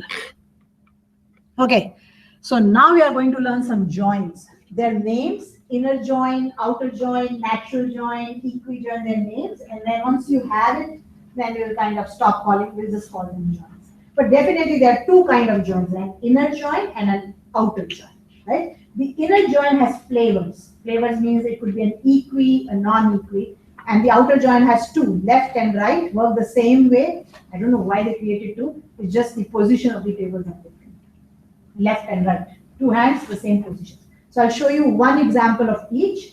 Once you have it in your head, then we will start doing joins in more detail from next week. Okay. Okay. So if I have time, I'll show you the other table that I broke up and did. And if you want, I can just post it on Blackboard. Okay. So it says to create a database that stores information about toys and boys and toys that boys own in different related tables. All tables are in third normal form. Retrieve information using join from these related tables, right? So what I have is a database. I did this silly mistake, but once I did it, I had to do it. I didn't use a use statement here, and then in every table I qualified it. So keep in mind, if a use statement is missing, then every table has to be qualified with the database name. It's just safe to do it. If otherwise, if another database is in use, you ran a script before and there is a database in use, that remains in use. And of course, you will have errors. So always qualify your table name. So let's look at it. Let's look at the 4 tables. 1, normal. So it's table toys, right? The toys table that you've seen a few times now. It has a toy ID and it has a toy. I copied some data into it, and I didn't make it at 10. I just made it at 12 just to show you that if you do something like this, you could have used 2 insert statements, 1 without, because it was an it wasn't. I didn't make it auto increment. And the 12 was just showing you they're not necessarily in sequence. Anyway, the second one is about boys, just boys. So the boy name and the boy ID. And the third one, so it's just some names of the boys, right? Again, you could have done it auto increment and just saved yourself 1, 2, 3, 4, 5, 6, because here it's okay. And then this table is about what toys does a boy have, right? So boys have toys is that table, which is basically saying this boy has this toy, this boy has this toy, and definitely the boy has to come from the boys table and the toy ID has to come from the toys table. So that's the third table. It was just a table that I broke up. The primary key in these 2 are single fields. The primary key in this is a composite key, but this is in the second and the third normal form because there is no non-key attribute anyway, right? So this is also okay. So all tables are in third normal form. Let's look at the last ones. There was one more here. So the insert came in between. Anyway, and this is about the colors. Which toy is available in which color. So I've kind of combined the first and the second normal form, and therefore I said it was in the second normal form to begin with. I added a new one. So toys, the color of the toys, boys, and then boys have toys. That's the 4 tables, if you can kind of put it in your mind. Okay, so we have information about toys, we have information about boys, we have information about what boy has what toy, but just numbers, not names, just numbers. And then we have information about what toys are available in what colors, right? So 4. And again, there is a toy ID and color combination here. I just put a color here. We could have said again a 5th table, color and color ID, and then the color ID here. So you can make it whatever you like. I just kind of stuck and I stopped here because it was getting too big. right? So this is again no non-key attribute, so it is automatically in the third normal form. So all tables are in third normal form. This is not the best of the structure. Same as in city, you could put colors in a table, and from that colors in a table, you could have a color and a color ID, and then here you could have a color ID. That would have been better, definitely, right? Okay. Now let's start. So insert data, that is insert about colors, right? 5 is available in white, 5 in yellow, same kind of colors that you had, except that these are names now. I already have which boys have which toys. Kind of odd. Doesn't give you any information at all. Doesn't tell me who's 1 and who's 3. But that's what we want joins for, right? So 1 is the boy ID, 3 is the toy ID. So 1, Davy has toy soldiers is how you will kind of look at it. Like you don't want to read it like this, but that's what it is. 1 has 5. So Davy has baseball cards. That's the relationship, right? Okay, so now let's start answering questions. So data has been inserted, everything has been done. I have used, now I came back to use just because I thought now that we'll start writing queries, it will be a lot of work to put the name of the database in every query. So I started my use statement. So I've used it and I have compiled and I have just shown you all the records. So some may make sense, not bad, makes a little sense. There's a toy ID, there is a toy. Makes sense, every boy has a name and a toy. This table doesn't make sense at all. It's the junction table. Junction tables will always be numbers. It will be an ID from somewhere, an ID from somewhere. That's what it is. It will usually only have 2 fields because that's what it is trying to connect. Connect this from this table and this from this table and create it.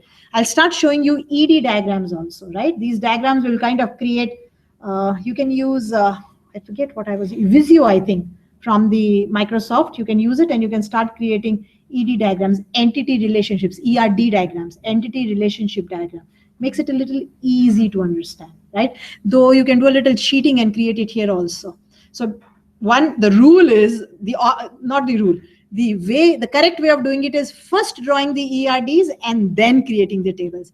In this, I can create the tables first because I know, and then I can cheat a little and get the diagram and give it to you, which is not the right thing, but you can do it in Workbench also. I forget where, but you can do it. Once you have it ready, there is somewhere you can go and say, show me the table, and it will create a table for you, which is going the opposite way, but that's what I have done for you, right? So I created through this. And that's the last one. Makes sense.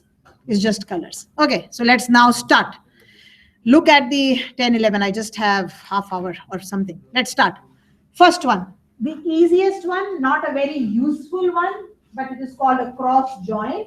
And it is simply joining all records of one table, saying hello to all records of the other table.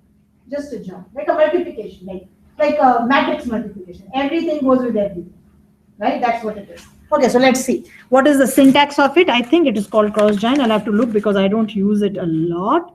So give me a minute to get my papers ready because cross join, I think, is called, yeah, it is called cross join. Okay, so it is also called a Cartesian product, or in other words, it's not a join. You just, everybody says hello to everybody. So you could assume it's a join, but there are no conditions, nothing, and this is how you write it. Of the toys and the boys table. Okay, so let's do a select. Let's see how we do. So we'll start with a little clumsy first, and then I'll tell you easy ways of writing your statements. Okay, so we are going to select. You can do a star just because it's not so important. You've seen it before. Okay, so now the two tables that I want to join. Right, I'll just write it in different lines. So the boys table was called TBL toys. Oh, there it is. TBL toys and TBL boys. Okay.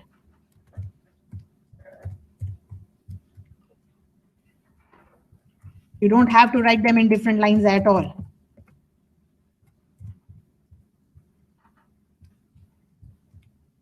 So how many records in the first toys and how many in the boys? I think boys were 6. There were 6 boys. 6 boys and 10. 60 records will come out of this. Every record in the first one is joined with every record in the second. That's what a cross join is. Not very useful, but if you need it, you have it. Right? So that's a cross join. Give it a try. Oops. Okay. No. Let me do a save as. I will again lose my previous script and then I'm gone. Okay. There it is. Right? So 60 records should come up. Of course, if you want, you can count. You can do a count on it if you like.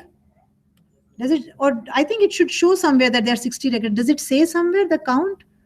Or maybe there is an option from editor, field types, query stats, execution plan, result grid. But there are 60, there should be 60. See if you have a way of,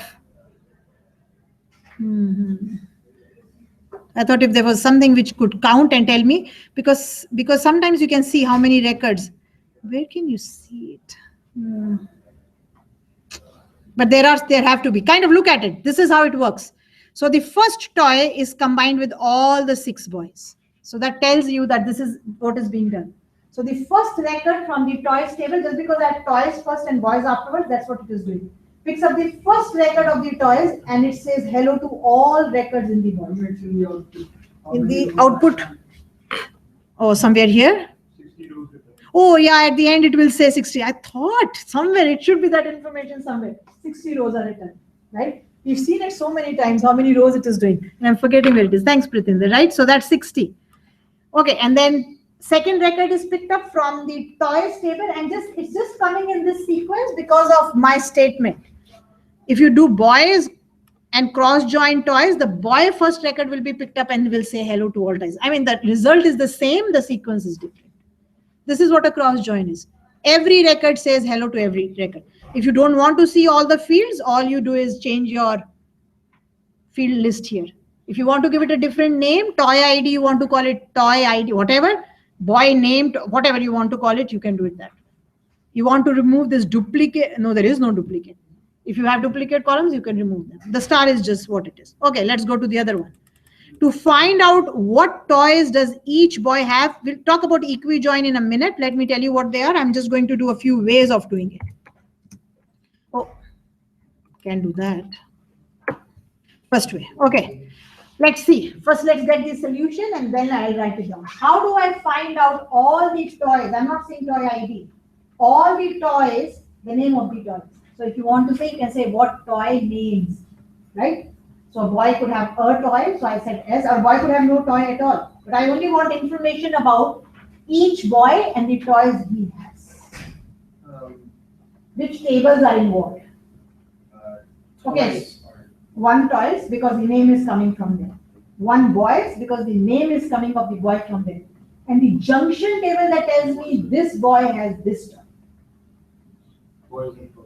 So if you'll say, that information is present in boys have toys, but remember that's only numbers. We have to have boys, toys, and Exactly, you have to join 3 tables. Okay, so let's join them. Okay, this is how you join tables. So select. So if I'm only interested in the name of the boy and the name of the toy, I mean, you can do a star if you like to begin with, but we are only interested in the name of the boy and the name of the toy. Right? Now let's see a few, From. There are a few ways to write it. Please bear with me. We'll stick to the simplest at the end. So you've said 3 tables. The first table you've said is table toys.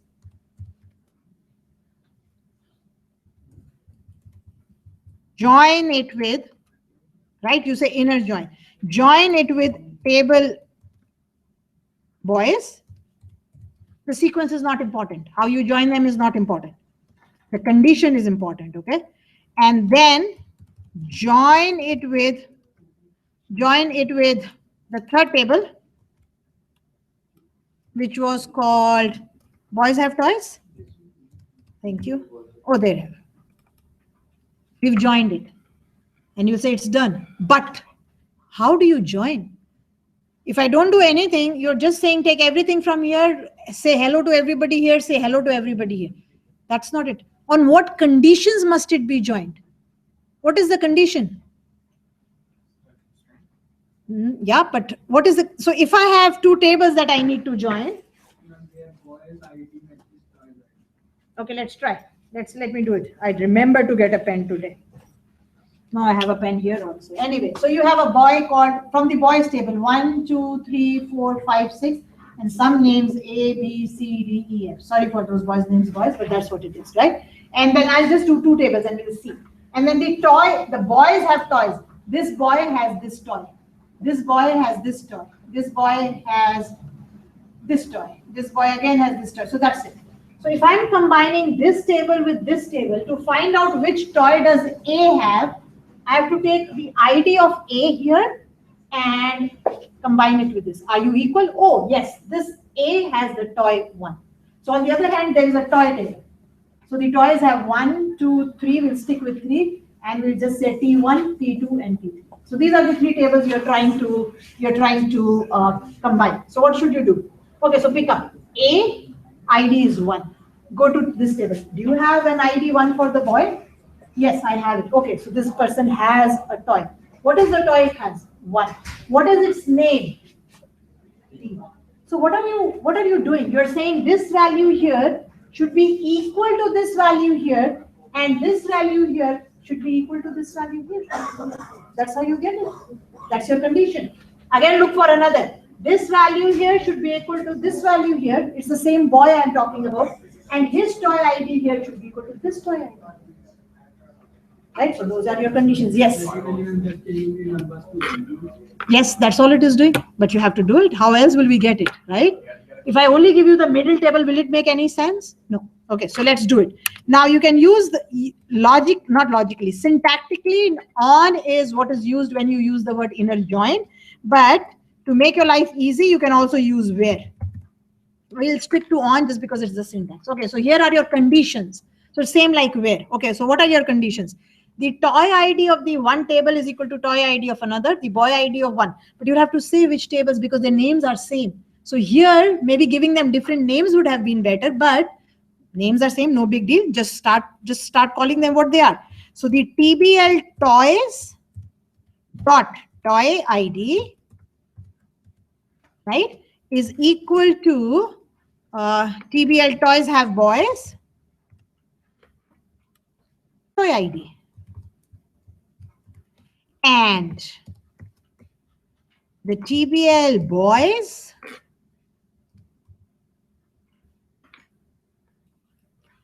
boy ID, you'll have to start. I mean, it's the same field. If there were different names, now here is where different names would have helped, but same names kind of tell you what's happening, so you stick with it. The TBL boys have toys. At the end of the class, we'll only be saying boys have toys and boys have toys. Okay, is boy ID is same. That's my condition. That's exactly the two conditions you want to meet. The sequence doesn't matter. Which table, which field, which table, which field, equality or non-equality. This is also called equi-join because you are joining on equality. So here is an inner join, which is also called an equi-join because your conditions are doing equality. Okay, this is an equi-join. Therefore, in the question it said, using equi-joins because of this equality condition. So you can put a note here, equal, you're checking equality of conditions, equality of fields means equi-join. You could have different conditions. There could be numbers, one number is greater than, less than, not equal to, it could be anything. When you use the equal, it's called an equi-join. This should work. Let's try it. There it is. It's exactly done what we kind of thought we do. Pick up the first, look at the toy ID, get the toy. Again, it's kind of saying hello to everybody, but that hello stops when there is no equality. Boy, hello, yeah, yes, hello, 2, pick up the T2. 1 with 2 will give nothing, 1 with 2 will give nothing. So it's like a cross join, but the cross join is now has a condition. Therefore, it's not called a cross join, it's called a inner join. That's exactly what is happening. The same thing can be written another way for your information, and that another way is this. So please copy the first few lines still on. Just still on. Don't give the condition. And we'll write an alternate way. It's up to you, whatever you want to pick up.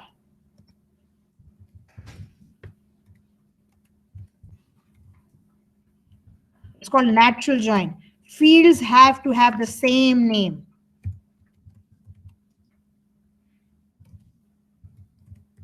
That's its requirement. So since our fields are named same, we can just kind of stop here. We can give a select, and instead of the word inner join, please use the word natural join. Natural join was the next step. Sorry? Was the next step, the third one in the file. Oh, is there? I've already said. Oh, use an action. Oh, okay. So, okay, here. So just copy it there then. Sorry, I didn't see it. Okay, so we'll pick it up. We'll pick it up from here and just put it under 3, please then. So please, so we'll take this. This is the answer, okay? So let's take this, Control C, and put it under 3, please. Let's look at it. I'll change that alternate way. So the difference between a natural join is an equijoin. It's an equijoin and an inner join equijoin. The only advantage is you don't have to give the conditions, but you can only use it if the fields are the same name. So this, it's smart enough. It will pick up this table, look at fields that are named the same to equality. This table, look up the field same name. But of course you have to know what you are doing, right? There could be 2 field names that are not related at all, and you're using natural joins, so it will just work on it. It has no clue that, oh, the toy ID here is the same toy ID. If they're not, like in the sense that by whatever reason you haven't named them properly, when natural join says, I'll pick up the same name field and do an equality. That's what a natural join is. So some students prefer it just because no conditions have to be written, right? But the condition is that you have to have fields have to be named the same. So we'll take this note and we'll kind of put it here, or just on the second line, whatever. So it's basically another inner slash equijoin. So you can write it whatever way you like. It is actually an equijoin. I mean, it only does equality, nothing else. Oops, it only does equality, nothing else. By default, it does equality, right? So that's natural join. A special case of inner join. Okay, now let's go to that alternate way. So notice all that is absent is the condition is absent. The word inner has been changed to natural. Same thing. Now let's come to the alternate way I was telling you. I'm sure you will like it better than this. You can use commas instead of the word inner join. Of course, will make your life much easier. Just put commas. Commas means inner join, but also the condition now. I mean, you just can't leave it like this. And here you can't use an on. You'll have to use a where. So please come back to alternate again. So it's not the alternate using natural join. It's just alternate using commas. Okay, but the on will not work. You have to say where. On only works when you use the word inner where. So if you want to make it yourself, cannot use on. So same as what you did before, except that I've removed the word inner join and replaced it by a comma. Definitely you don't want to keep typing inner join so many times. So just put the tables, all the tables together or whatever you like, separated by commas. So that's an inner join, that's an inner join. And that's your condition. You have to give the condition. You cannot use on, you have to use where. And that's what we will stick to because it's the easiest to look at it. Commas just mean join these tables and we'll have our wheres because we're used to wheres, we'll just do the wheres. That's again an inner join. It is an inner join. It's a shorter form of inner join. So replace it by comma. So let's save that. And looks like whatever, let's try. What error do I have? Nothing, just like that. Okay. So the last, all 3 answers should be the same. We've done it 3 ways, right? Using an equijoin. This is a different one. This is a cross join. Boys, toys that a boy has, toys that a boy has, toys that a boy has. All 3 work. So whatever makes sense to you work. I will stick to this one. Throughout my examples from next week, I'll stick to this one. So 3rd done just because we did it. Now 4th and 5th. Let's look at which toys are not owned by anybody. Which toys are not owned by anybody? Of course, you could have a different question because I did it different, but we can write anything. You can try it. Okay. Which toys are not owned by anybody? So logically think about it. We have a toys table and we have a junction table. Which toys does which one have? I want to find out which toys do not have a partner in the other table. That's what we'll say which toys have no boys. Or in another way, not owned by anybody. Okay, so let's kind of look at it. What am I trying to say? So I have some toys here, right? Remember the toys had a toy name and they had some IDs. So that's my toys table, right? Then I had a junction table. So I want to find out toys not owned by anybody. Okay, so then I had a junction table. The junction table said this boy B1, I'm just giving those IDs. has a toy 1. Then boy B1 also has a 2. B2 has a 3 and B3 has a 3 too. Kind of. So that's my junction table. Okay. So of course the B's were just not B's, they were 1, 2, 3. So if you want to find out which toys are not owned by anybody, what are you trying to say? There should be a record for that toy here, but it should not be here. That's the toys that nobody owns. Or it could be other way. What boy has no toys, same kind of question. What boy has no toys, will be the same kind of question. The only difference will be that it is in the boys table, but it is not in the junction table. That will say which boys have no toys. So you see it, whatever. We'll do this one and then you can try the other one. Okay, so what do we want to do? So here is a question which is saying here and not here. Whenever you have this logic here but not here, you use an outer join. Okay, it's called an outer join. So let's see how we write it. Okay, so the first thing, what are you interested in? The name of the toy. Just the name of the toy, nothing else. I'm just saying which toys. Now, just for the heck of it, so that you can see it, I've written a T dot. From where do you come? I have no clue. Oh, no, it was not called toys, table toys. Okay, I've given, oh, no, I was doing the right thing. Toy, was it called? Toy. Okay, that's the name of the toy. From which table? You'll say, what is this table T? We don't have a table T, but you can do this again just so that your life is easy. These are called alias names. When you write the name of the table here, where are you table toys? Give it an alias name here. It makes it easy then to kind of use it wherever you want. You can put the word as if you like. It's not required, but you can if you like. These are called alias names. You'll say, why do I need it? You will see as when we start writing more complicated inner joins and there's so many tables and the tables have long names and we want to compare things, we just want to say, oh, can we give it a shorter name? So tables are given shorter names just for display, just for use purposes. They're not changing anywhere. It's just for change. Okay, what was the other table we were interested in? The other table we were interested in was the table, but it's not an inner join. It's here and not here. The inner join tries to say, oh, you're both, you're related. But this is different. It says you're here and you're not here. So now we have to use an outer join. Now outer join come in two flavor. I've said left here. Okay, so it's the right way. I've said right and left. Okay, so left says there are two of them. They're just different flavors. So the left says this table will be compared. This is on the left. Left means I wrote it first, right? So this is right, this is left. I wrote it first, so I'm saying it's here, but not here. If instead of left outer join, I had written right outer join, I would just change the names of the tables. That's all it is. I don't know why they created it. I have no clue. Why did they do it? To confuse people. Okay, what are you trying to join it with? The other table was called PBL, boys have toys. If you want to give it a name, let's call it BT. I mean, just to show you that names can be given. And I haven't done an as here so that you know. If you like as that, oh, I don't know what this BT is, go ahead and do it. Whatever makes sense to you. You'll quickly become used to whatever you like. Okay, so let's look at first what does this do. Okay, and even this, let's do this. Let me even not do this for you. Let's comment it out for a minute. Let's see what does a left outer join do. I don't know what it doesn't like. Select this from this. I don't know what it is expecting. It says unexpected end. Unexpected end. If you hover over that error. Oh, from here? Unexpected end of input. I don't know. Let's try. I don't see anything, but who knows, right? Once I see some other error, maybe I'll know. I've just done a left outer join to show you something first. Okay, then we can find out what it is. So I've done, like I showed a Cartesian product, a cross join. I took this table and I'm saying combine every record of this with this. But if there are no friends, if there's not a combination, let's see what it does. So let's give it a try. Is there a syntax error?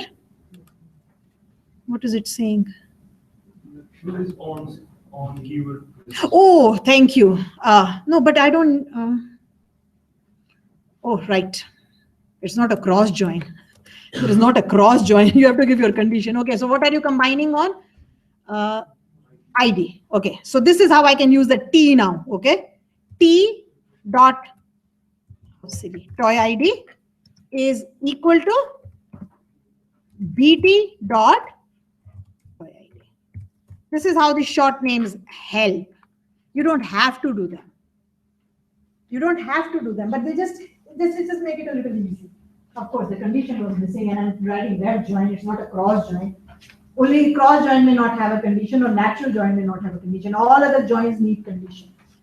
Okay, so now let's see the result of this. So this is just the condition. The toy ID here should match the toy ID here. Okay, now let's see what I get. Let's see what the left outer join gives me. And then I'll bring your attention to something.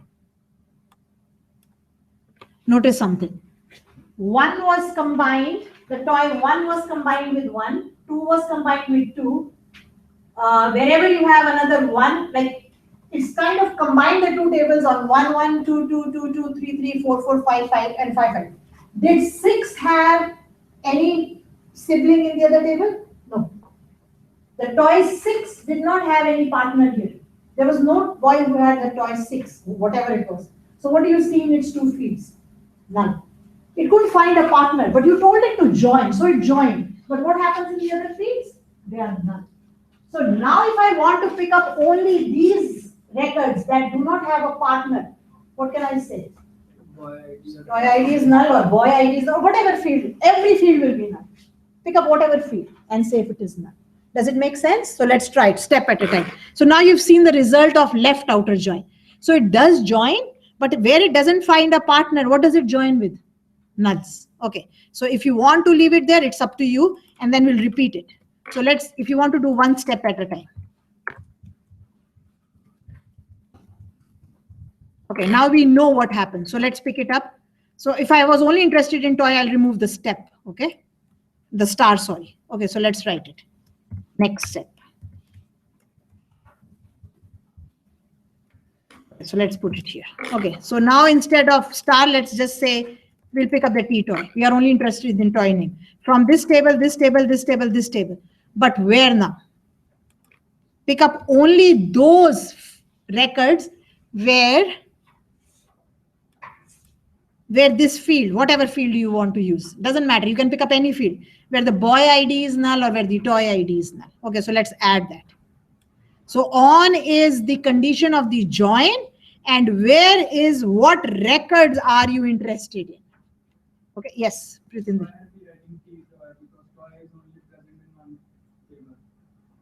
Yeah, this was just to show you how to use alias names.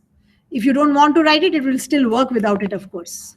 Once you start using alias names, you just use them everywhere, just for sanity, right? You don't have to. If the field is unique, it is only in one of the tables that you are joining, then you don't have to qualify it at all. Like I just qualified it because now that I have T in my mind, I'm using it everywhere. You don't have to, absolutely not. Okay, so what is the condition now? Where you can pick up any field from the other table, and that other table was called BT. Pick up whatever you like, it doesn't matter. Is null. Don't say equal to, right? Remember? There. Now it will only pick up those toys where the boy ID or the toy ID in the other table was null. Do you notice here? I just picked up toy ID because it was my kind of a field that I was using. So it will pick up Tinker Toys, Etch-a-Sketch, Slinky, Kite, and Yo-Yo. I think none of the boys had it. That's what it says. None of the boys have it. So you can always check your table 3. Oh, yep, none of the boys have. Boys have 1, 2, 3, 4, 5. That's all we have. So this is the right answer. Tinker 6 didn't find a partner, 7 didn't find a partner, 8, 9, 12 didn't find partners. Okay, now let's try this. So now we must have all these names. So yes, definitely T is not required. If you want, I'll put it in a comment here so that you know it can be done. But you can do it this way also.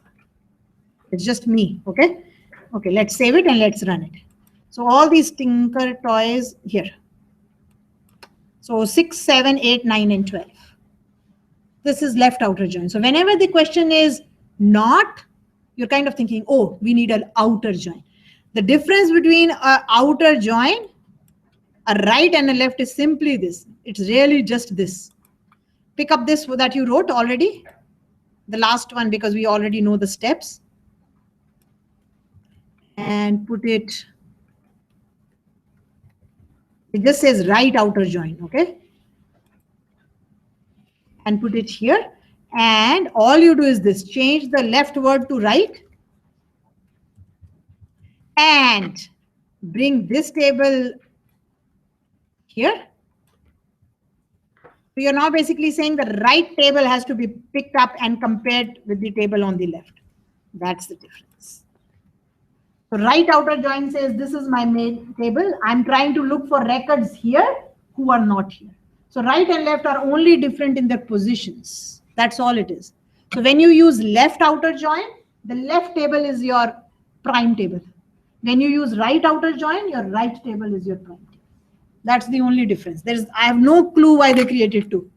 I mean, But it gives all the four columns. in which one? Maybe if we select star, it gives the four columns from both the tables. Yeah, so I don't know. That's what I'm saying. I don't know why left outer join was different from right outer join. Why did they create two joins? But they are there and they work the same way, except the tables. Which table are you referring to as the primary table? Right? So I'm not sure. Maybe you could find out, is there a reason that they have two joins? To me, there is no difference except this. Now you try this. You try it yourself. 39. Shouldn't take you more than 10 minutes. I've said use a left outer join to find which toys are not owned by anybody. You do the same question yourself and say which boy does not have any toys. Same kind of concept, right? So do a 4B here and say use a left out. Doesn't matter. I mean, I'm just showing you both joins, but anyway. So change it. Use a left outer join to find which boy has no toys.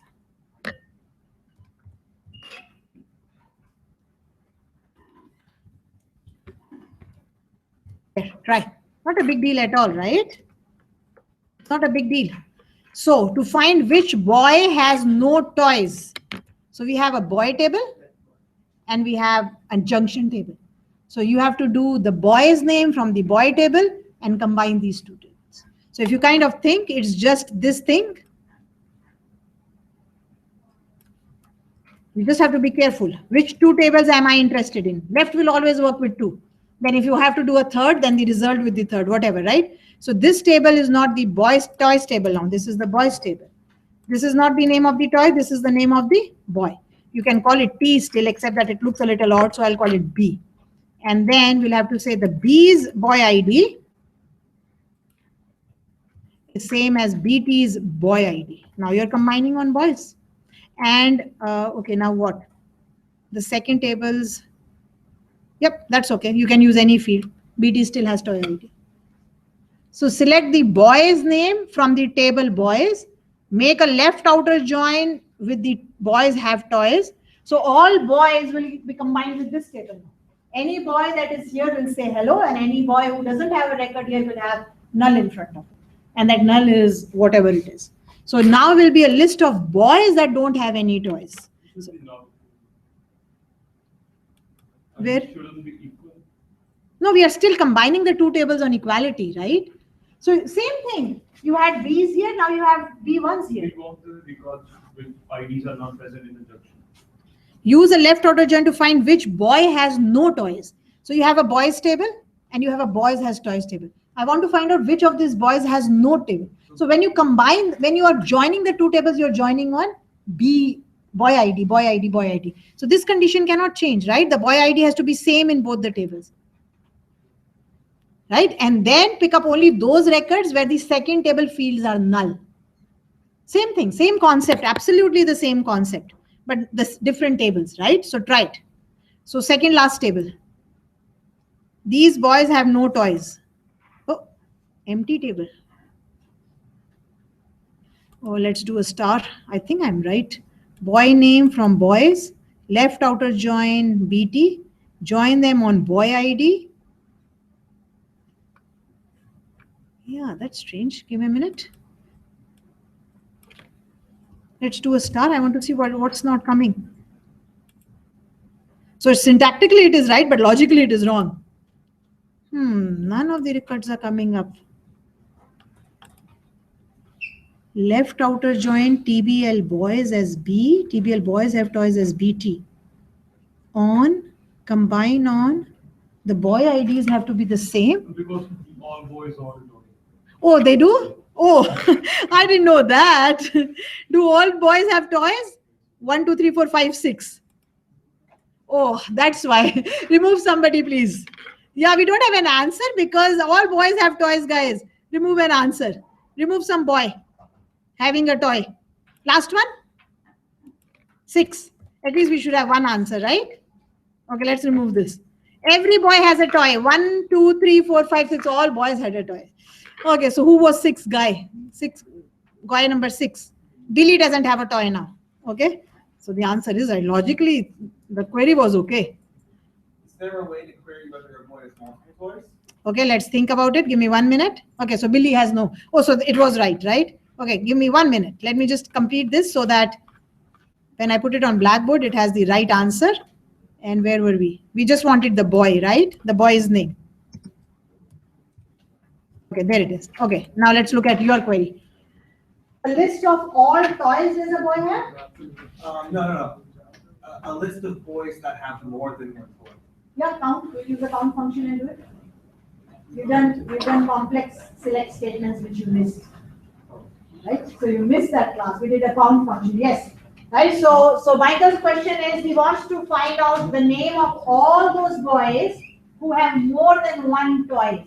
So the left outer join will be the same, but then we'll have to add something extra. We'll have to say where the count is greater than 1. Right? We'll have to just keep adding more conditions where the count is greater than 1.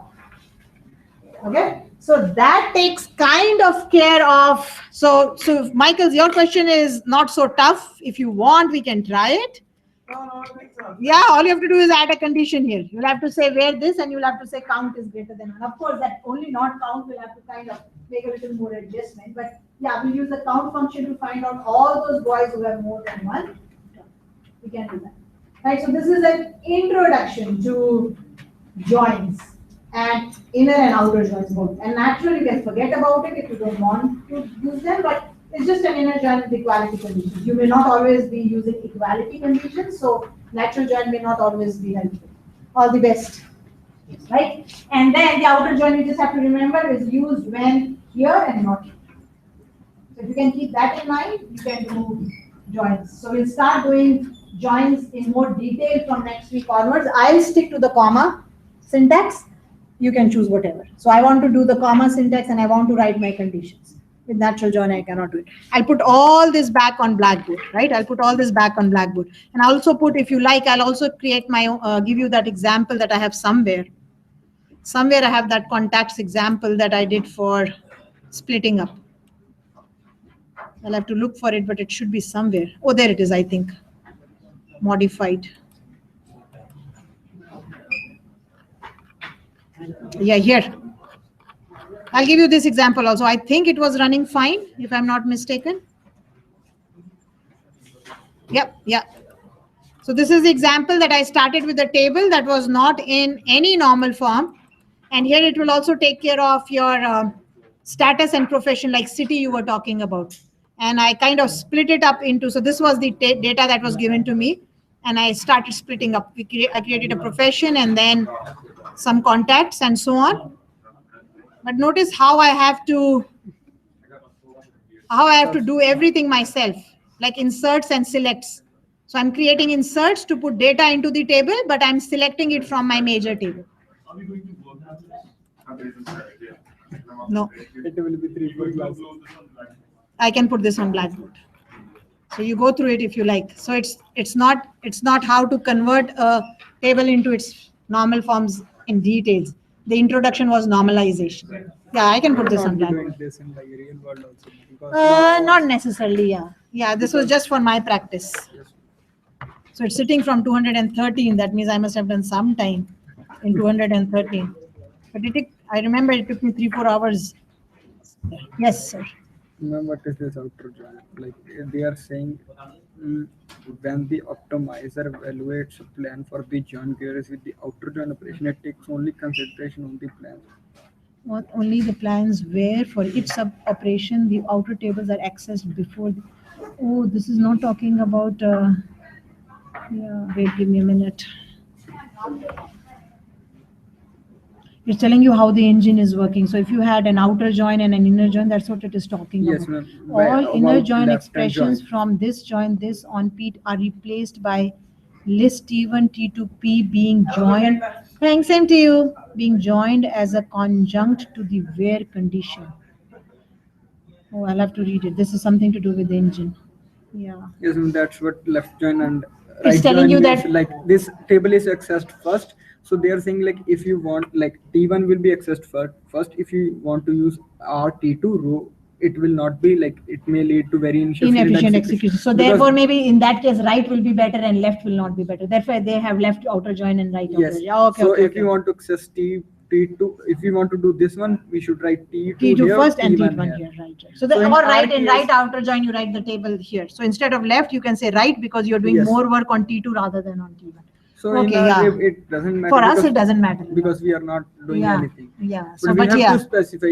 We cannot write only the outer join. No. Yes. You always have to specify left or right because left one picks up the left table and right one picks up the right table. Okay, yeah. So optimization, something to do with optimization. Okay. So they work different. They work. The result is the same, but their working is what may be affected by which table do you want to make left and which table you want to make right. Right? Yes. Okay. Yes, Davinder. Okay. Yes, your assignment is absolutely the same as Manthan and Allah's. Both of you submitted late. Both of you didn't come to class, and you both have seen. I've already talked to him, and he said, "Okay, now you tell me." मैंने उसको call की थी। ठीक है, call किया, फिर उसने क्या किया? उसने कहा अभी असाइनमेंट कर ली। कर ली? मैंने कहा मैंने अभी नहीं की। ठीक है। मैंने कहा भाई तूने कर ली? तो कह रहा भाई मैंने भी आज क्लास नहीं अटेंड की, मगर मैंने मैम से पूछा था भी मैम कह रहे हैं कर लो। ठीक है। तो मैंने कहा भाई मुझे भी करवा दे। तो उसने कहा भाई मैम तुझे कहेंगे भी तूने क्लास नहीं लगाई। तो मैंने कहा भाई मैं रीजन बता ही दूंगा। तो मैंने उससे पूछा भाई कैसे कैसे करना है, तो अभी कैसे कैसे करना है, नो कहाँ तक गया ये बताओ। मैम उसने मुझे शुरू से बताया भी पहले तो टेबल क्रिएट करना है, तो उसके बाद अल्टर करना है, अल्टर के बाद मतलब कि उसकी चेंज करनी है। लेकिन सारे Where टेबल can- नेम, सब नेम, ऑल्टरिंग सब बिल्कुल सेम। नो मैम हाँ, change दिखा देती होगा। हूँ, कुछ भी नहीं, कोई डिफरेंस नहीं। हाँ जी प्रीतिंदर, 11:30 आओगे मेरे ऑफिस? बोनस मार्क्स चाहिए? तुम्हें बोनस मार्क्स चाहिए ना? देखो मेरी एक फोन कॉल है तो मुझे जाना है, लेकिन मैं आपको दिखाती हूँ, ठीक है? मैंने जब आपकी और उसकी चेक करी, कोई डिफरेंस नहीं है, कोई डिफरेंस नहीं। ऐसा लगता है एक ने लिखी दूसरे ने कॉपी करी, ऐसे नहीं है। फोन पे बात हुई, वो आपको कोई स्टेटमेंट बोल रहा था? नहीं बोल रहा था ना। अच्छा ठीक है, चलिए फिर देखते हैं। ये आपकी इन क्लास 5 थी ना? हाँ जी ठीक है, तो किस किस की खोले? मंथन और आपकी। आपका हो रिया, साहिल, दविंदर, ये मंथन, ये ठीक है। चलो, देवेंद्र ने बोला कि ऑटो को डीबी ऑटो बुलाते हैं और टेबल को टीबीएल ऑटो बनाते हैं। मैंने नहीं बोला था, आपने डिसाइड किया। मैंने बोला इसको ऑटो बुलाओ, लेकिन तुमने कहा टीबीएल ऑटो बुलाते हैं, ठीक है? मंथन ने भी वही डिसाइड किया। मैम पता क्या चक्कर क्या, मैंने वो तो बोली नहीं आपकी असाइनमेंट, मैंने सिर्फ आपकी देखे थे टेबल देखे। तो ऊपर जो आपने अगर स्क्रिप्ट लिखी थी जो भी पहले टेबल होना ऑटो होना चाहिए। हाँ, लेकिन मेरे असाइनमेंट खोले बगैर आपने ये फील्ड्स कहाँ से देख ली? देखी होंगी ना मैम? ये तो मैंने टेबल देखे ना, मैंने टेबल देखे ना, नहीं ठीक है। पढ़ी ना। चलो ठीक है, आपने भी टेबल देखा, आपने भी डिसाइड किया ये नॉट नल है, जबकि वो फील्ड नल थी। और मंथन ने भी ये कलर फील्ड। मैम आपने एक में नॉट नल लिखा था। नहीं, आप रुको। वैसे मैंने टेबल चेंज नहीं किया, मैंने असाइनमेंट तो थोड़ी चेंज किया क्योंकि नेक्स्ट ईयर के लिए मैं देखा उसमें क्या कमियां थी, but that's not the important thing. Ma'am table में एक जगह नल था ना, तो फिर वो नॉट नल कैसे हो सकती है वो फील्ड? अगर टेबल में एक जगह नल था और आप कह रहे हो एक जगह नल था, फिर आपने इस फील्ड को नॉट नल कैसे बना दिया? आपने भी बना दिया और मंथन ने भी बना दिया। मैंने तो कहीं, ये नल वैल्यू आपको नजर आ रही है ना? नल वैल्यू का मतलब इस फील्ड में नल हो सकता है, इसका यही मतलब है ना। जब इसका ये मतलब है, तो आपने कैसे इसको नॉट नल बनाया और उसने भी इसको नॉट नल बनाया? मैंने तो नहीं बोला, दो गलतियां सेम पकड़ी गई। अच्छा, जब आपने इसको नॉट नल बनाया और आपको नल वैल्यू डालनी थी, तो ये आपके पास सिर्फ ये तरीका रह गया, आपने उसको टेक्स्ट फील्ड बना दिया। टेक्स्ट फील्ड बना दिया क्योंकि आपने कहा था नॉट नल और नल डालना। मुझे लगा भी आपने ऐसे लिखना है। आप आपने चाहते हो मतलब कि टेबल लेकिन में जब वो नल है और आपको भी पता है नल क्या होता है और मुझे भी पता है नल क्या होता है, तो हाँ, यहाँ पे ये फील्ड नॉट नल नहीं हो सकती थी और इसको आपको बगैर कोट्स के नल डालना था। आपने भी कोट्स के साथ डाला और मैम वो मंथन तो अगर हम टेक्स्ट दे रहे हैं तो वो तो उसमें कोड में ही देंगे ना, ने, बट ये टेक्स्ट तो नहीं था ना। मगर मैम लेकिन ये मैंने गलतियां तो टेक्स्ट तुमने डिक्लेयर किया ना, कर और दिया। दोनों ने ये गलती करी। तो मुझे लगा मैम टेक्स्ट फिर अब डिक्लेयर मेरा क्वेश्चन मुझे ये नहीं है उसमें कि आपको क्या लगा और उसको क्या लगा, मेरा क्वेश्चन ये है कि आपका और उसका काम सेम है बिल्कुल। फिर अब ले देखो कैसे लाइनें छोड़ी हुई हैं, सिर्फ एक डिफरेंस है, एक ने कमेंट्स लगाए और एक ने कमेंट्स उड़ा दिए। मैंने तो वन ऑल्टर स्टेटमेंट क्लास में करी भी नहीं थी, मैंने तो पार्ट्स में करी है। आपने एक ऑल्टर स्टेटमेंट लिखी, कोई गलती नहीं है। मैम कैसे? आपने जैसे एक बारी ऑल्टर लिखा, हाँ जी ठीक है, और उसके बाद हमने ये सारी स्टेटमेंट्स इकट्ठी लिखी, कर सकते मैम, हैं। पता क्या चक्कर है ये मैम, हमने ना वो नहीं PHP का सब्जेक्ट है उसमें करवाया था भैया, हम कंबाइन कर सकते हैं। आप दोनों ने सिर्फ कंबाइन करी क्लास में, क्योंकि आप दोनों ही नहीं थे। और दूसरा, मैम, आप दोनों ने टेबल रीनेम नहीं किया। मैंने कहा इसको रीनेम करो, रीनेम स्टेटमेंट दोनों में मिसिंग है। मेरे हिसाब से सेम गलतियां बिल्कुल यहाँ की यहाँ। आप इसका प्रिंट आउट ले लोगे तो भी चलेगा। फिर आपने इसने इसको कलर पे किया, कलर पे थोड़ी अपडेट करते हैं, कलर अपडेशन तो कार आईडी पे करनी है ना। लेकिन आपने भी कलर पे आपने डिफरेंट पे कर दिया, आपने मेक पे कर दिया, लेकिन कार आईडी पे किसी ने भी नहीं किया। यही फिर 4 लाइनें हैं जो आपकी और इसकी डिफरेंट है। इवन ये देखो, ये जो एम कैपिटल है ना, ये जो एम कैपिटल है वो तक सेम है। मैंने तो नहीं दिया। मैम वो तो उसमें था नहीं असाइनमेंट में। नहीं, मेरी तो सारी फील्ड्स नीचे छोटी थी। नीचे मैम, मेरी तो सारी फील्ड्स छोटी थी, मैं तो कभी कैपिटल लिखती ही नहीं। तुमने डिसाइड किया दोनों ने कि कैपिटल बनाएंगे। इतनी कोई सिमिलैरिटी हो सकती है वर्क में? That's too much. कोई इतनी बुद्धू थोड़ी हूं मैं। यहाँ पे इस ईयर कैपिटल लिखा, चलो मैं मानती हूँ, चलो आप सब कैप्स लिख रहे हो तो लिखा, कोई बात नहीं। लेकिन मैंने तो ये वाला एम बी कैपिटल नहीं लिखा था, मैंने तो ये वाला एम बी कैपिटल नहीं लिखा था, मैंने तो ये भी नहीं लिखा था और ये भी नहीं लिखा था। आपने भी वही डिसाइड किया और मंथन का भी मन करा भाई उसको भी यही बोलना चाहते हैं। ये कैसे हो सकता है ना देवेंद्र, अनलेस कि एक दूसरे का काम हो एक दूसरे के पास।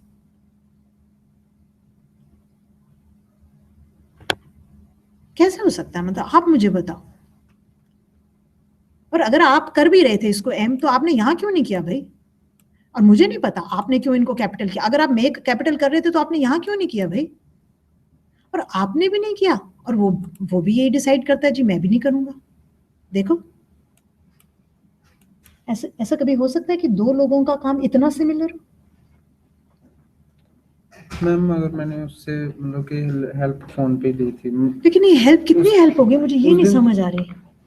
इतनी उस हेल्प कि दिन आपकी वेरिएबल मैं नेम्स तो सेम हो। जॉब से भी मैम 10 बजे आया आप मुझे बताओ, मैंने आपको दिखा दिया ना, सिर्फ 3 लाइंस ऑफ कोड डिफरेंट है, ये वाली 3, और ये इंडिया भी सेम है। ये तो मैंने क्लास में किया था, इन तो शायद आप लोगों ने कॉपी कर दिया तो कर दिया। टेबल आपने रीनेम नहीं किया, फील्ड नेम्स आपने सेम दी, लाइनें भी आपकी सेम है, सिर्फ कमेंट्स में फर्क है। या तो आपने काम करके उसको भेजा या उसने काम करके आपको भेजा, मुझे नहीं पता। मैम मैं तो आया जॉब से ही 10 बजे आया हूँ, जो उसके बाद किया है असाइनमेंट मैंने। आप मुझे मैम, बताओ, क्या दो आप स्टूडेंट्स का इतना काम सेम हो सकता मुझसे है? कुछ भी मतलब दोबारा टेस्ट लेना चाहते हो? नहीं, मैं ये काम नहीं कर सकती ना देवेंद्र, मैं ये काम नहीं कर सकती। 24 घंटे यही काम नहीं है मुझे। पहला भी तुम्हारा इशू सॉल्व नहीं किया कि तुम्हारा काम मैम, उन लड़कियों के पहले पास कैसे issue में- पहुंच गया। पहले इशू में तो मैम ऐसे है कि मैंने कुछ नहीं किया और उन दोनों लड़कियों ने कोर्स भी छोड़ दिया है। वो अलग बात है कि उन्होंने छोड़ दिया, उनके